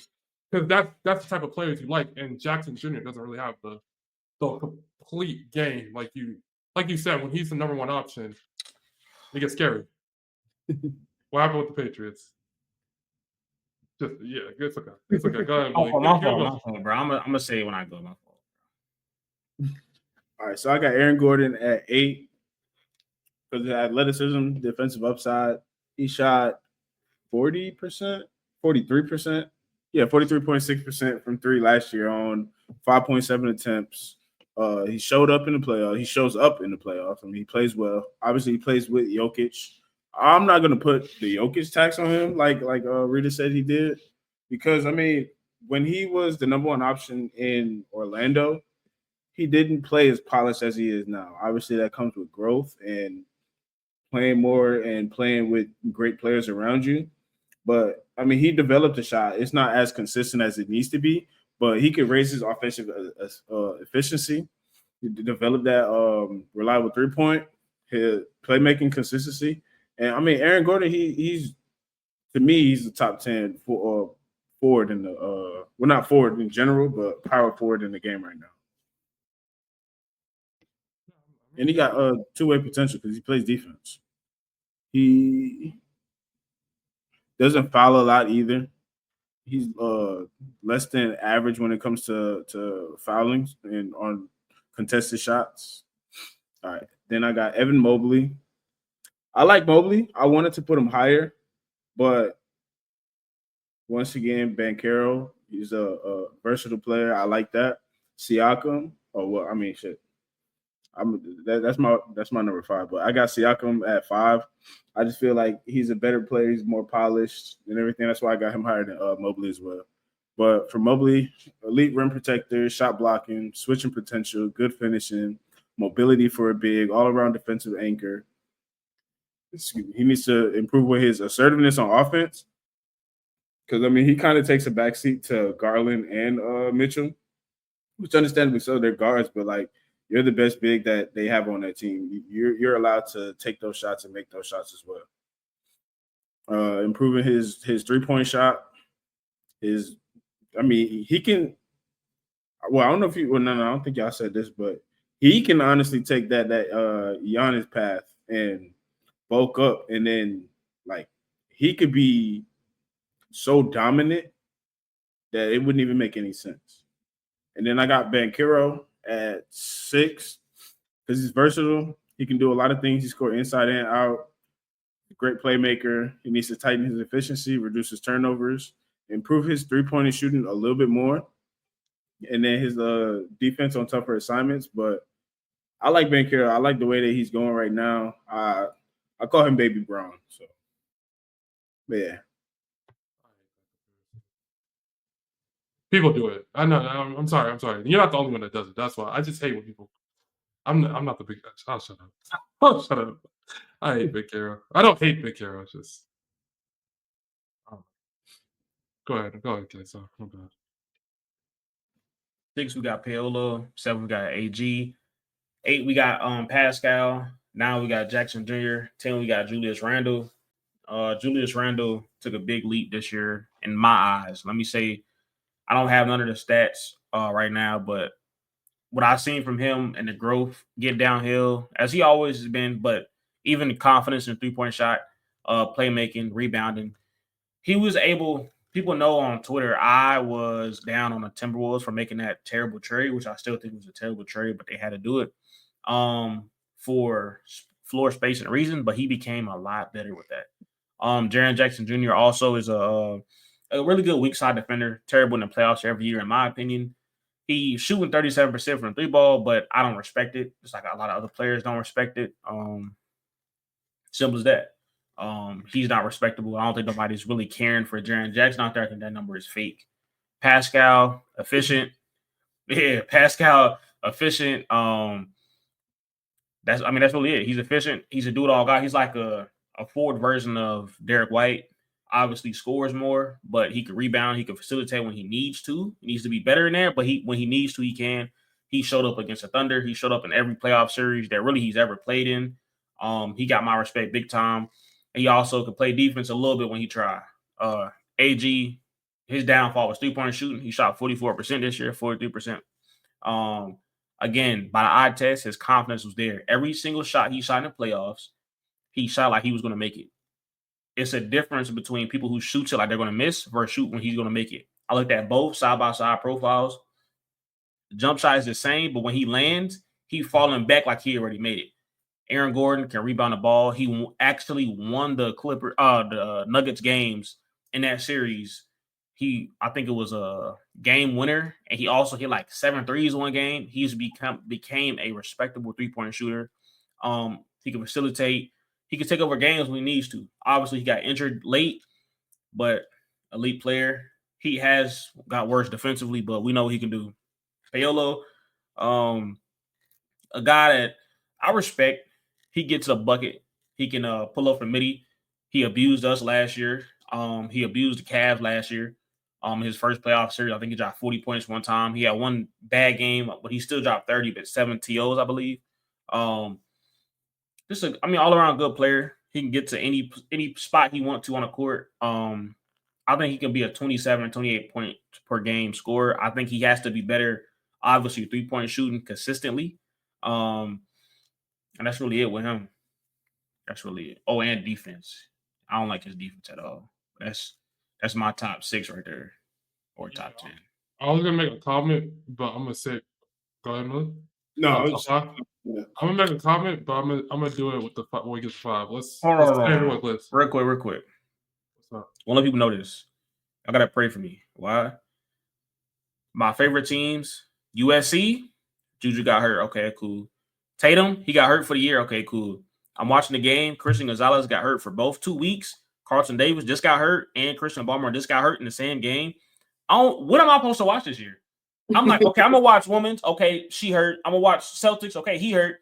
I'm watching the Patriots, and everybody hurt. What can I do? You know what I'm saying? Like, I'm tight right now. Like, you know what I'm saying? But it's cool. It's cool. It's still early in the season. It's early, but it's like it's like a top 3 cornerback that we do not have who's going to make our defense, and we just don't have him. And a top 10 defensive tackle. It's like we don't even got our coach. He's sick. You know what I'm saying? Everybody getting AIDS. I'm done with this. I don't want to. I'm cool, bro.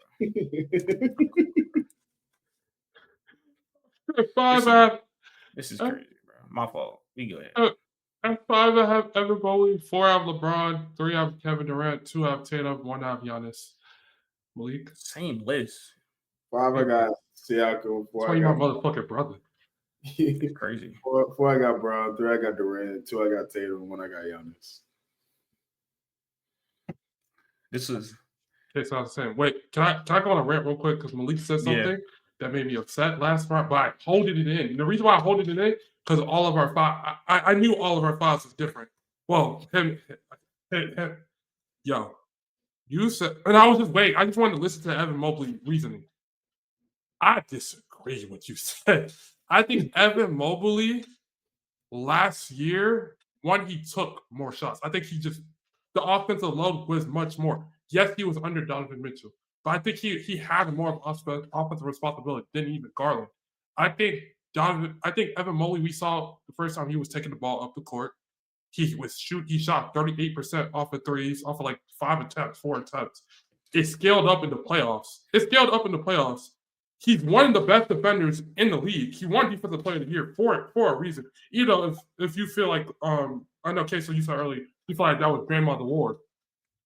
But I don't know. I feel like Evan Mobley, like, if we're talking that 2021 class, I think if we redraft now, I'm taking Evan 1. Like, I personally take Evan 1 over Paulo, just because of what we've seen. And not only that, I looked at the numbers and I wanted to save this for when I speak on Mobley. I don't even think Mobley's playing. I think, me personally, you said you think Mobley can get to that Giannis role and bulk up and stuff like that. I don't even think that's his perfect role. I think when Jarrett Allen leaves this team, I looked at the numbers. When he played the 5 last year, and he's allowed to attack these slower foot players at the 5, like how these other big 5s that dribble the ball nowadays do, he's going to be a monster. They can't, no 5 can go, not no 5. We have the 1Bs of the world and stuff like that. But non-mobile 5s can't guard. And that's why when Allen went off the court and he was the 5, his numbers went crazy. His numbers even got crazier. You have Mobley at 5. What's wrong? I got him at 5 because he's better than others. But we got to take it down a couple notches with Mobley, right? The reason I want to say that is I feel like in this league, it's a thing where if you average 3-4 blocks, you're elite defensively. And that's cool. I've seen guys average 3-4 blocks and not elite defensively. The reason I say that is Evan Mobley, I actually dissected his game on film and last year when he played the Celtics, when he was at center, and this year when they played the Pacers. He excelled. We're not talking about betting, but we know to go under his first quarter and go over basically the second half we know second quarter, that's when he tees up because he's playing the second unit guys and also like you said, the less mobile centers. I think Evan Mobley is not a very good player. I think he's almost at his potential. Now hear me out. Defensively, how do I put this? Now Tatum is a great player. He's all of our number 2. I've watched him try to take Tatum, and Tatum literally dropped 40 on him almost every time. Every time, and Leak, tell me if I'm capping. We played the Cavs 4 times this year. Every time Tatum got him on a switch, it's rice cakes, cheese grits, it's everything you think of. I promise. It's Kool-Aid, it's eggs and everything, bro.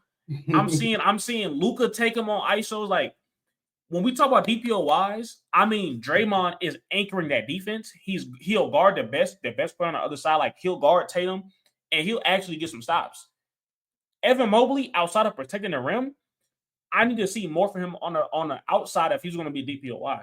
That's just me. Offensively, just like Jaren Jackson Jr., I think those threes is fake. He had one good game last year versus the Hornets when he dropped like 10 threes, maybe 9 threes. I think that was cool. But when we talk about the playoffs and the meat and potatoes of the game, I'm not mad at Leak for putting Siakam over Mobley, honestly. I mean, it's as simple as that. I don't really love his offensive game either. It's like he uses his size and at a great place where he should in the paint, but that's all he really had. I don't know. I don't trust it. I don't like his ball handling. I don't like his facilitating. I don't love his perimeter defense. I don't love his outside shot, how slow he gets it up. Like when he gets his you now really you watch film. Let's go roll a tape that one of these days we're gonna watch a game in here or somewhere on film on live. He gets his shot up slower than anybody in the league. One of the slowest shots in the league. I don't trust that in the playoffs. That's why they haven't made it past the second round with Mobley, whatever the case is. It's Mobley's fault now? No, not Mobley's fault. But like Lee said, he needs to be able. You remember when they played the Knicks? We need you to be dominant in a certain place, and we don't have that. Donovan Mitchell, like you say, he's averaging 50. Darius Garland don't show up. Mobley's supposed to be that guy. Why are you not stepping up? You know what I'm saying? Like y'all said, both y'all say that. Mitchell needs help. Or Mitchell's doing it all. So who's not doing it? If Mitchell's doing it all. So I'll argue against that New York series. He was hurt. Like him, Garland, DeAndre Hunter, they all came to the series hurt. They wasn't even able to play. But it's the playoffs. You're talking about the Pacers series. Oh yeah, you said I'm talking about the Knicks series the previous year. I mean, to be honest, I think Kenny Atkinson unlocked his game. I think with I don't know who's the Detroit Pistons coach right now. I know you. What's bro name? Y'all know he's doing good over here. Yeah, no, he's doing a really good job. But I think Kenny Atkinson, and this is what I've had tweets since 2021 that I was like begging for Kenny Atkinson to take the Atlanta Hawks job. I saw what he did with Brooklyn, and when he just unlocked D'Lo, and D'Lo became like an all-star that year. You know, it was like it was a fake year. Who gives a fuck? But like Kenny Atkinson and like players have even talked about it. You see Jeff Teague talk about Kenny Atkinson is like the truth. Kenny Atkinson, every time he goes to a place, he unlocks people's game offensively. He literally told Mobley he's going to make sure Mobley is a key part of the offense. And I watched a lot of Cavs games. There's a lot. I mean, when we do these rankings, people, and we talk about all 30 players, we can all attest that we have to look at stats for some of these players. Because you're not going to get me to watch 30 games of the Utah Jazz. I will never. Next season, I'm going to be watching a lot of basketball, definitely this podcast. I will not be watching 30 games of the Utah Jazz. I might not even watch more than 7 games of the Utah Jazz. I'm going to go ahead and say it now. That's real, but we also got the film that's going to back it up. The stats is going to show something, like when Jaren Jackson Jr., the stats going to show he shoot 37%, or did Dylan Brooks, it's going to show he shoot 38%. But when we go watch the film and the shots he's taking, and, you know, it doesn't translate to other 38%. Or like Tatum shoots 35%, but he shoots, I'll take him any day over half of these people on the list shooting 3. Correct. But the thing I will say, the things that do show from Mobley, I disagree. I think Mobley on the perimeter, he's a really good defender. Yeah, okay. I looked at it real quick. Yeah, Tatum has killed him. But like the people that he has guarded extremely well and like are wings. Like he's guarded LeBron well. He's guarded, I mean, I almost said a name, and that's not even a good example. I'm just reading the top of the list down. But I see him move to his feet. I literally see him move his feet. What you see on him? You said LeBron? Yeah, I said LeBron. LeBron 40, man. Yeah, that's what I'm saying. Again, I'm just looking at a list and I'm just reading names. I'm just reading key names I see. So stuff like I'm just reading key names. You can't blame me. You think I wanted to name? No, you good. Let me hear some. I want to hear some more though. You said Brown 40, man. No, I was just bringing up what Casey said. I apologize. Wait, I have to look at matchup stats and stuff like that. Yeah. Take your time. Well, you ain't gotta pull them all up. But we're gonna go to the fact. Let's go to the facts. Who did he guard well? So we got like, you know what I'm saying? We got like 16 minutes on here. Before we hit the 2-hour mark. Yeah, true. Trust me, I don't want to spend 16 minutes on another top 5. Our last top 5 was 45 minutes. And we all have the same list here for the top 4.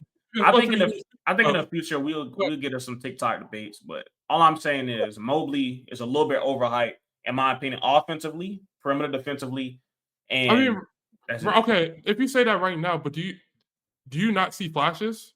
That's my question to you. No. Do you not see flashes? You don't see the flashes of him coming down the court with the ball at times, him shooting 38% for 3. Yeah, the shot's slow and stuff like that. I don't think the shot's getting quicker and quicker than what it was his second. I think we have to define. I think that like we said, we just gotta be enough for another show because we gotta define what you said flashes mean, and what does he just has the ability to do something. Like I've seen Al Horford have the ability to get the rebound and get the ball past half court and get it to our primary facilitator. Yeah, he got the ability to do that. Does that mean he has flashes of being a Jalen Johnson? No. Mobley, I don't see him doing that because first off, he's 7 feet tall and he dribbles the ball way too high. Yes, he can do it, but put Dyson Daniels, well, not Dyson Daniels, because obviously, but put anybody on him, they're gonna rip him. You know what I'm saying? Like Wemby can't do it to a certain extent. I think in the playoffs has the worst example of what he did. Because in the playoffs, like most of these bigger, like we saw Chet, most of these bigger bigs that dribble the ball, they're gonna struggle. Like you said, the dribble's too high, stuff like that. So I don't expect it to translate. But like what I saw in the regular season out of him was, I think it was extremely elite. And defensively, I think he's really good. Like I think you're okay if Evan Mobley is switched on to like a smaller guard. He's moving his feet well. He's doing all that. And then like I don't know, just the 3-point shooting like didn't look fake because it transferred in the playoffs too. Like the percentage of it. Yes, it's a slow shot and stuff like that. But when you're 7-1, 7-2, I'm okay with you shooting a slow shot because you're going to see over the defender. I'm not mad at it, but that's why I call it fake though, because I can play gap defense and get back to you and make you put the ball on the ground and then make you have to get another basket. That's why I say it's fake for him and Jaren Jackson. Jaren Jackson to shoot a WNBA shot. That's why I call his fake. Nasty shot. But Mobley, you know what I'm saying? But Mobley, I mean, come on. It takes 5 seconds to shoot. I think his offensive game is just growing and growing. And I think when he came out of like his first year and second year, he was already a really good defender, definitely at the rim. Just like that. And I say, like, yes, against these other fours, he looked worse. I'm looking at the numbers right now. He was worse against the fours, but against the fives, the Cavs offense looked way better. And yes, you said in the second quarter when he played against the weaker, the bench lineups and stuff like that. Well, he also starts the game at the 4. He doesn't start the game at the 5 because we have Jarrett Allen there, which Jarrett Allen's a great player. I'm not calling Jarrett Allen bad or anything. I just think when you have these bigger, I mean, they're not guards, but when you have these big men that can dribble and do all this stuff, that's where we're going to the NBA. When you put them at the 5, that's why I said it with Chet. When we asked, we're going to put Chet the 4, because, he started games at 4. I think all their best positions is the 5. And when you put them in lineups at the 5, they are really good at it. But I don't know. I'm higher on Mobley. And I don't know if it's just because like my hate for Ben Carroll. Y'all all know. It's not hate. It's just like when Malik, when you go out and you said he's baby LeBron, I see the comparison. I hate it. I hate it for so many reasons because a lot of people are thrusting him to that. And I just don't think the shot is there for everyone to thrust him to that. Yes, he has the crazy. He averaged. I don't even think, like, Queso, when you said he killed the Celtics this year, I don't even think he killed the Celtics. No, in the playoffs. I'm saying that. I don't think he killed the Celtics in the playoffs. I think he shot about 20 shots a game, 21, 22 shots a game, and he got to 29 points. Did you not see him in front versus us? Do you know how many shots they took a game against him? When I say this, I mean I talk 90% of my talk is going to be from what I've seen and watching film. When I see the way I see him break our defense down and get past certain matchups we have for him defensively, he killed us. He might not have made every mid-range shot, but the fact that he was able to get past our matchup zone switch defense, basically with no spacing, he killed us. Him and Franz killed us. Now, obviously, efficiency, we look like that, yeah, but I think we should have some of these talks on a TikTok or on a different episode or segment. Yeah, because I can't wait for that. Because what you think LeBron shot when he was early in this couple years? You know what I'm saying? He just now started shooting good when he went to the Heat. It was different. It was a different time. It was a different time. It was a different time, bro. I'm sorry. Okay. It was a different time. Like he told Bron if he had to shoot the NBA wing is now shooting 40% from 3 in 2003, he would have adjusted his game. That's fucking Ramon James. Respect him. You can't have a combo with me because when we have another combo, I'm gonna kill you in that. When we have a combo that go debate, we cannot have if he was in this time, he would adapt it. I'm just saying LeBron didn't shoot that well until he went to the Heat either. We done with the 90s. I don't know. I'm talking about Kobe. Kobe Bean. You see the shirt? We talking about Kobe Bean. We ain't talking about. You know what I'm saying, not MJ. Done with that too, respectfully. But anyways, is there anything we have to say about any of these guys in the top four? I mean, we all have the same exact top four. Do you want to show anyone some love, any praise, or just do you guys want to pray for Giannis? What he's about to go through? How are we on time, real quick, before I say something? I'm good. Malik, you good? I mean, what we have? Oh, we only got one more thing to do, right? We have two more things to do, which all our second things take like 5 seconds. All right, well, I just say shout out to LeBron, still hooping. I think he should still be in the MVP convo. What do you give him? 25, basically 7-7, shooting 40. So one of the highest percents from three-ball line. Defensively, he's gotten better than he was a year before. But I mean, shout out to him. He's still trying to chase Kobe and MJ for that ring. But I respect it. I respect him still being able to be 42. You know what I'm saying? I do think he should, go be with his wife and, he been in the league so long. I feel like he should go be with his wife and take time with his family. But I would want to chase Kobe too, though. You know what I'm saying? I don't want to get that fifth ring or try to get out that he trying to get the negatives. He 4-6? I don't want to be 4-6. You know what I'm saying? So I would still play too. So, but respect to LeBron for last year, man. He hooped. They got the first round again, though. That's crazy. Respect to LeBron. Tatum the GOAT. What else? You didn't even respect him. You just spent like half the time disrespecting him on the low. Like no. I respected him for last year, but I gotta throw some. You know what I'm saying? Tatum, respect you as well. You lost us that series. You probably wouldn't have been hurt if you didn't drop 13 points in game 2, I believe, sir. Come on, buddy. You're 27. Like, tighten up. Giannis, he just elbows people. My bad. I'm mad. My fault. Y'all go ahead, bro. I'll just give a quick summary. Shout out to LeBron for doing it. I don't think he can keep. I think last year we saw at times, like in February, I think he was averaging like 27, 8, and 9 or some shit. And then some other months it falls. It's in spurts. Like if you ask me, do I want LeBron for one game over a lot of players? I would still take LeBron over a lot of players in this league for one game. But like it's definitely in spurts. Shout out to KD for still being elite. I was watching. I forgot who I was watching, but like. It's a really a good question. Like Kevin Durant's shot is never gonna go away. Like his game just keeps on. No matter how we don't know how long he can go. Just like how long can I see Kevin Durant keep on doing this? Like it's amazing. Like it's never like what he does can't really fall off. Like he just shoots over people. It goes in every time. Like there's not a shot I don't think Kevin Durant is gonna miss. He's still a good playmaker. Still a good decision maker. I mean, he's not elite defensively anymore, but he's still a plus defender. Like, he's not bad. Like, shout Tatum. Tatum, I hope you recover well. I don't really, like, I feel like I don't have to be a Tatum hater on this pod because we have Queso. He's a Celtics fan. He still finds a way to hate on Jason Tatum. So I don't even think you're a real Celtics fan. But we're going to talk about that on a different day. Okay, bro, Rita, you know what, bro, when you have kids, you're going to be a fan, but you're going to be very, very hard on them on what they do in basketball. Like my little Timmy, he could drop 30, but you don't got a left hand yet, Timmy. I don't care what you did. You know what I'm saying? So Tatum, you want to be a superstar. You getting paid $300 million. Why you got 13 points in the playoff game, buddy? You know what I'm saying? I'm a realist. That's me. I'm a realist. I'm a Celtics fan, but I'm a realist. The only thing I had to say about Tatum is I don't think Tatum does anything at an A+ level. He does everything like at an A-, A, B+, A level, but if you have to say anything about his game being A+, is his versatility. He does everything well. If not one thing Tatum did is bad. If Tatum was he has A+. Where would you think he has A+ is at? I say A+ rebounding. Okay, yeah. I say really this year, man, I was in love with his midi.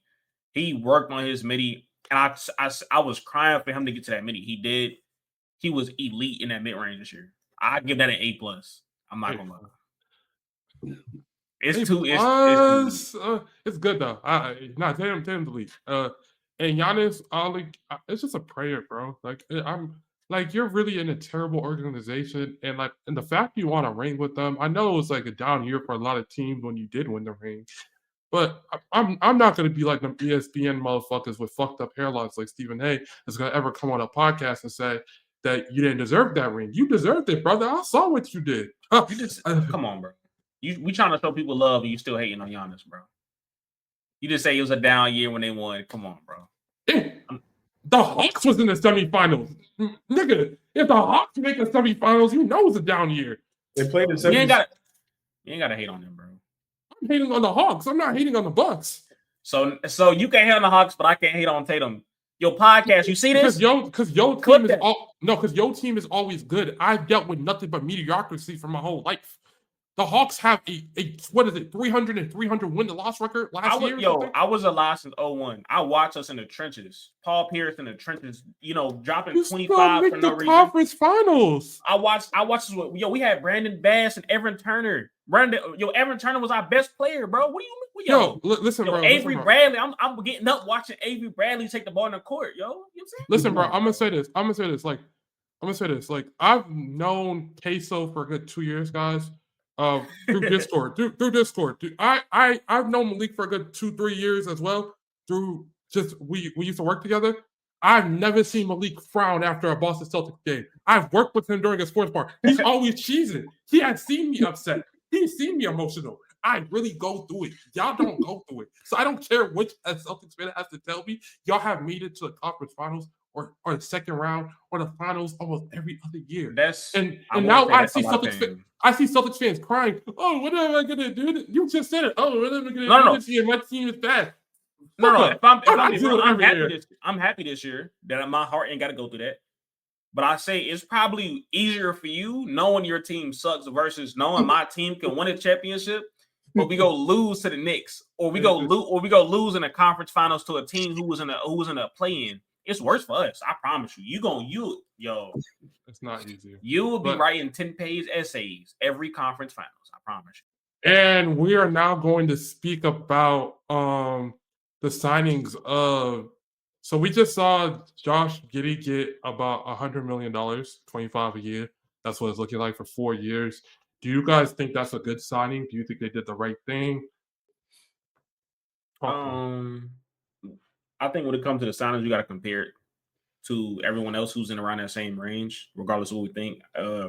Tobias Harris, RJ Barrett, Brook Lopez, DeAndre Hunter. When you compare it to those guys, I think it's good. He gave you 15, 8, and 8, one of the best rebounders, went up to 38%, which is fake, but 30% three-point shooting, shot 50%, controls the game. I'm not mad. You're getting the same money as Tobias Harris.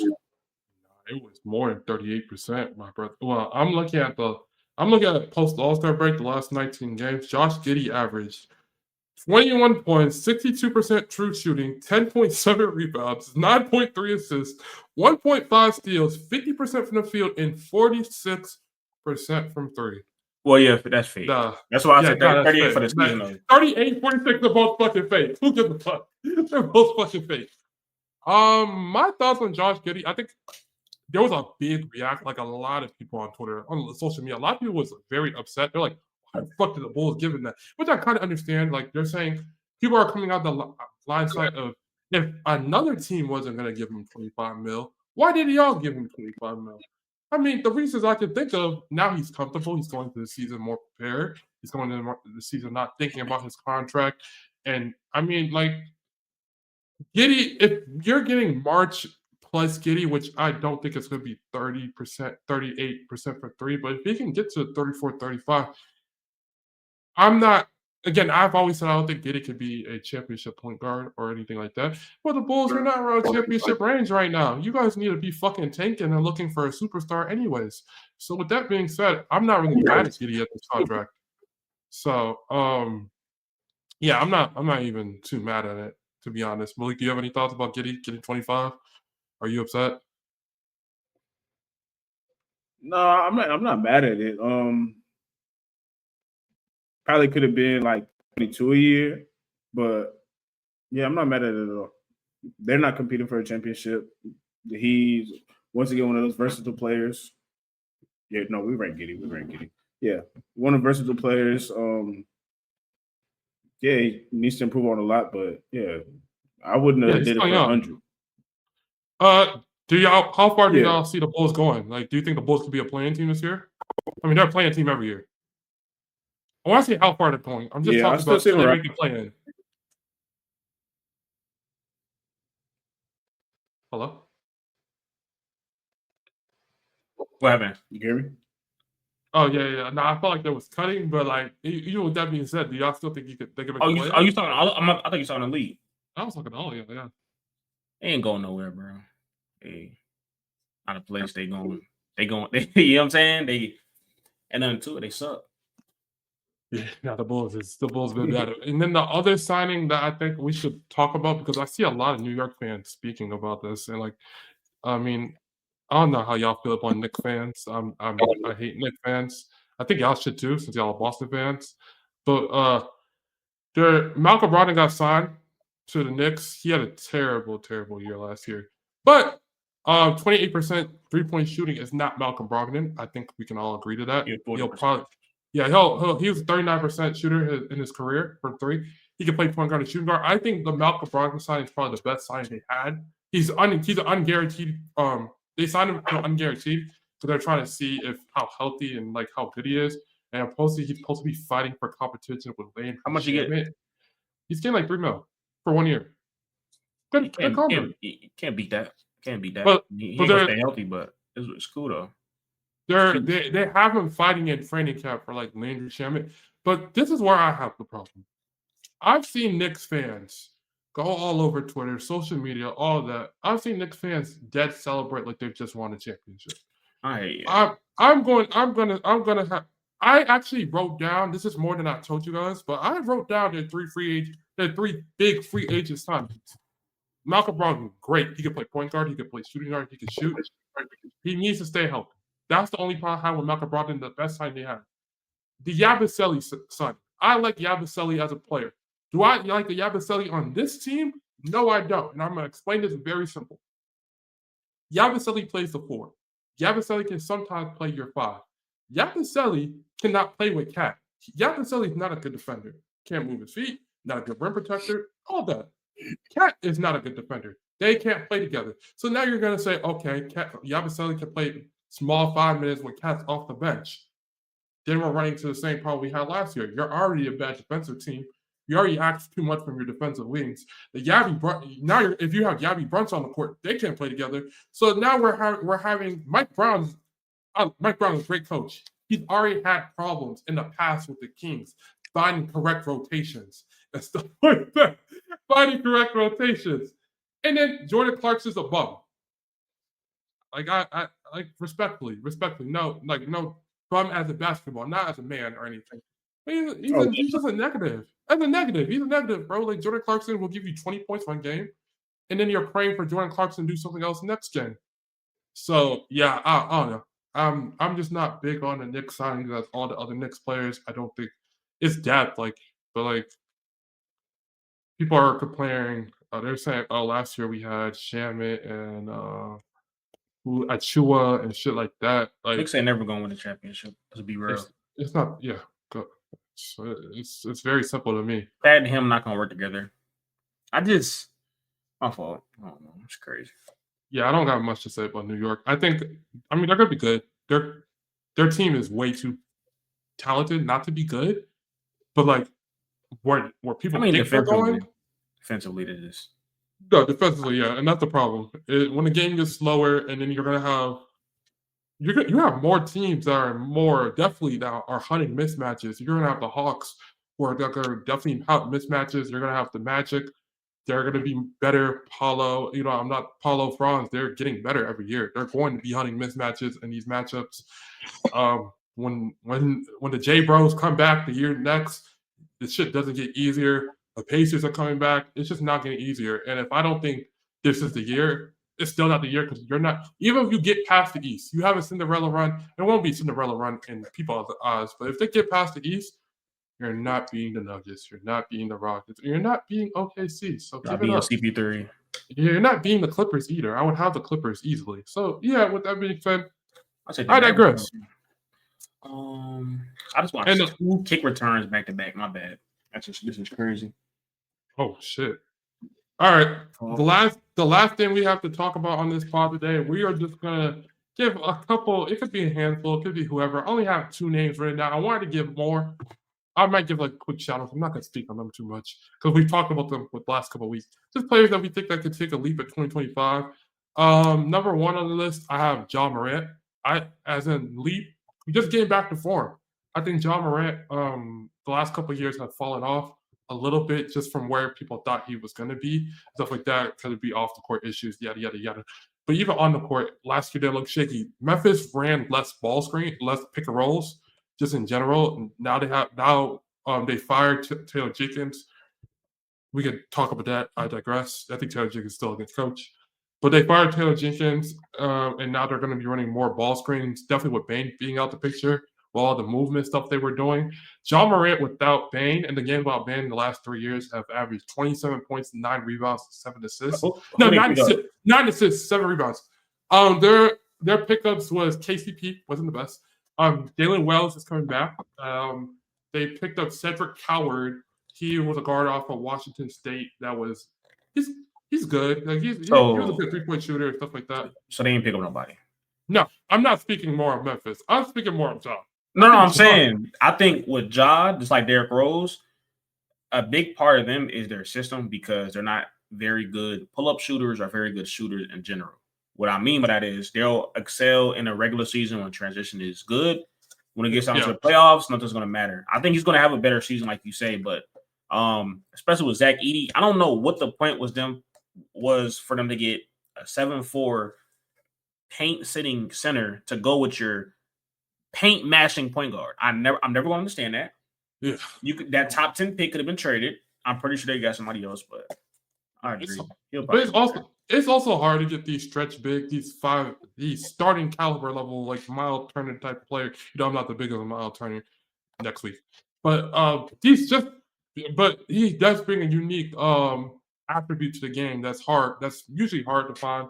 But what more confused me is it's drafting Zach Edey and then you took pick and rolls out of your offense. The offense was still good. It was still good because everybody was getting involved, but it hurt Ja, and then it didn't help Zach Edey, who you just spent. That you traded up. Did they trade up? I think so. They traded up to go get. It just didn't really make. He went higher than Wade projected. Yeah, and then they traded up to get Cedric Coward. I like Cedric Coward. I did some research on him only because they said that he might go to the Hawks. So I did some research on him. Good 3-point shooter, good defender, but he's more like a wing. He's supposed to be like the Bane replacement with Jalen Wells and stuff like that. Let's see who wins those minutes and stuff like that. So, but I think Jaws, just his number, his counting stats are going to look much better. Definitely the regular season. Playoffs, until he gets that shot, we're going to struggle. And the only other player I have that I felt good enough and wanted to talk about was my boy Jalen Johnson. I have to bring a Hawks player every time. I think Jalen Johnson can have he was supposed to win Most Improved last year, got hurt, season ending. Scotty Barnes, I still hate you for what you did, respectfully. Well, that was a basketball play. Kyle Kuzma, I hate you for life of what you did 2 years ago. But Jalen Johnson, he's been out 2 years in a row because of people just randomly wanting to pull on him in the air and do random shit that just aren't really too much basketball shit. But if we're just talking about just how he fits in this offense today, with Porzingis coming in and now Clint Capella is coming out. Love what Clint Capella did for us in 2021. After that, you're just in the paint, clogging up room. And now that we have more spacing, Jalen Johnson's going to be able to get downhill. He's going to be able – his assists could even boost up even more with Porzingis and the pick and pop game. Onyeka's shot is getting more and more. We have cutters around him. He's getting downhill. The transition game, he's getting more and more comfortable. The years are going on. I think Jalen Johnson, last year, he ended the season off with like 1995.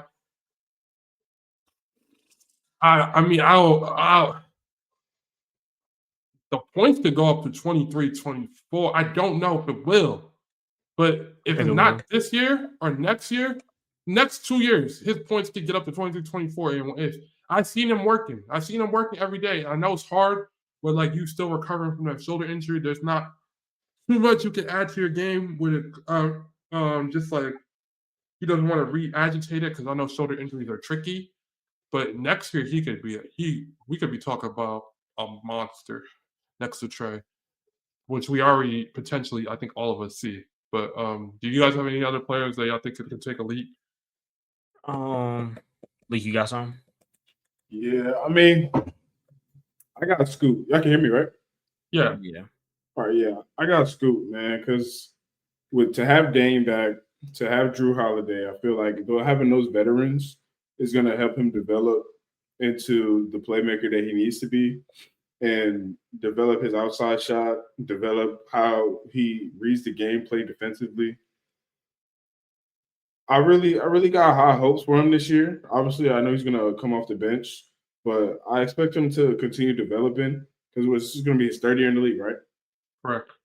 Yeah, so to have those veteran leaders and they play so differently because Drew is more defensively, Dame is more shooting and playmaking and everything. So to be able to learn from that and still have your head coach that you've been playing with who knows how you play, I really got high expectations for him.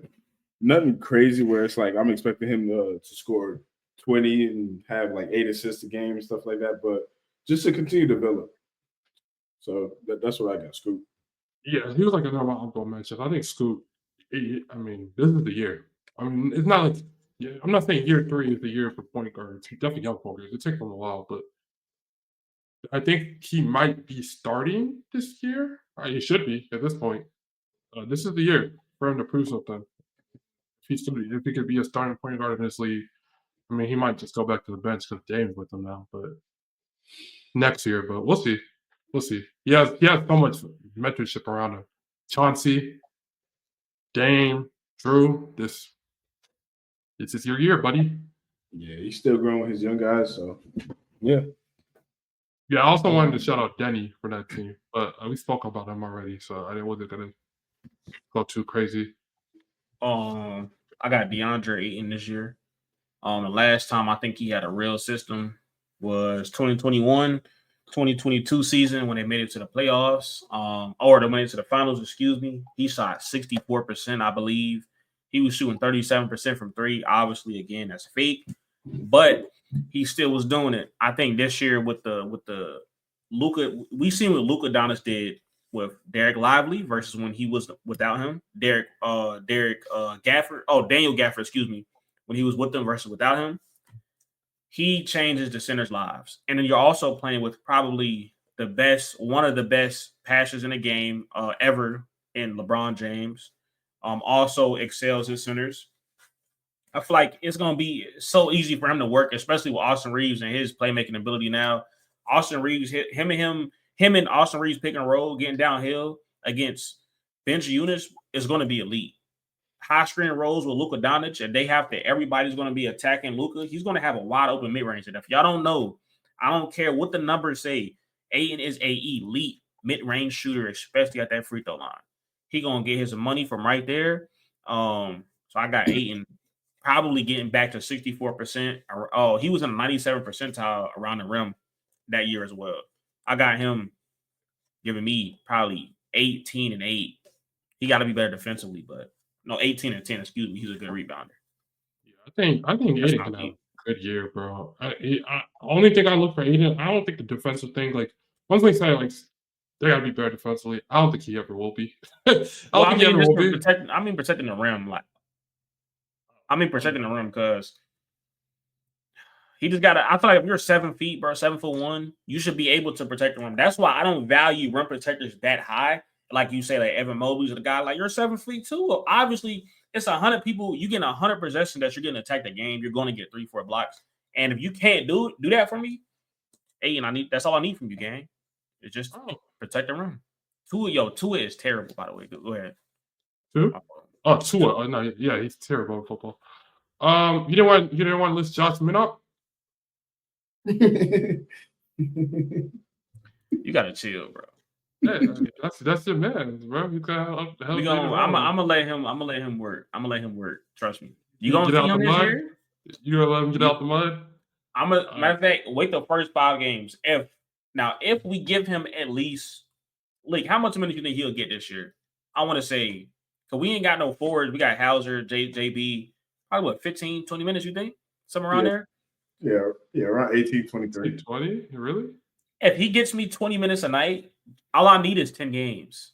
That's all I need is 10 games. And I'm gonna send you I'm gonna make a TikTok for you specifically. And I'm gonna show you what he do for this team. What about the ball guy? Who? think he has like a condition. I'm not even trying to make jokes. Walsh. Jordan Walsh. Yeah. He cold too. Is he gonna? He's gonna play over him now? For your, I mean, I think so. I think so because you said what? I said that would be the expectation. Yeah, because not only has he been in the system, but his 3-point shooting has elevated, and that's basically our system is to shoot threes. He can also get downhill and also is a rebound, a pretty decent defender. So, yeah, I think Mr. Walsh should play over him. All right, that's episode 4 of the podcast. We appreciate you guys. We appreciate everything. We are going to end it off next week with the final positioning list, and then it will. And then 3 weeks from now, there's training camp coming up, and there's a couple of things that we're gonna have planned for. But other than that, we appreciate you guys. Make sure you guys like, comment, subscribe. Helps the podcast a lot. Please do it. Stop. This is to all my friends that I love so much. Instead of watching the podcast and giving your opinion on a basketball take that I have said or anyone else says, don't DM it to me. Just put it in the comments. Help me help you. Anyways, help us. Other than that, appreciate you guys. We are out.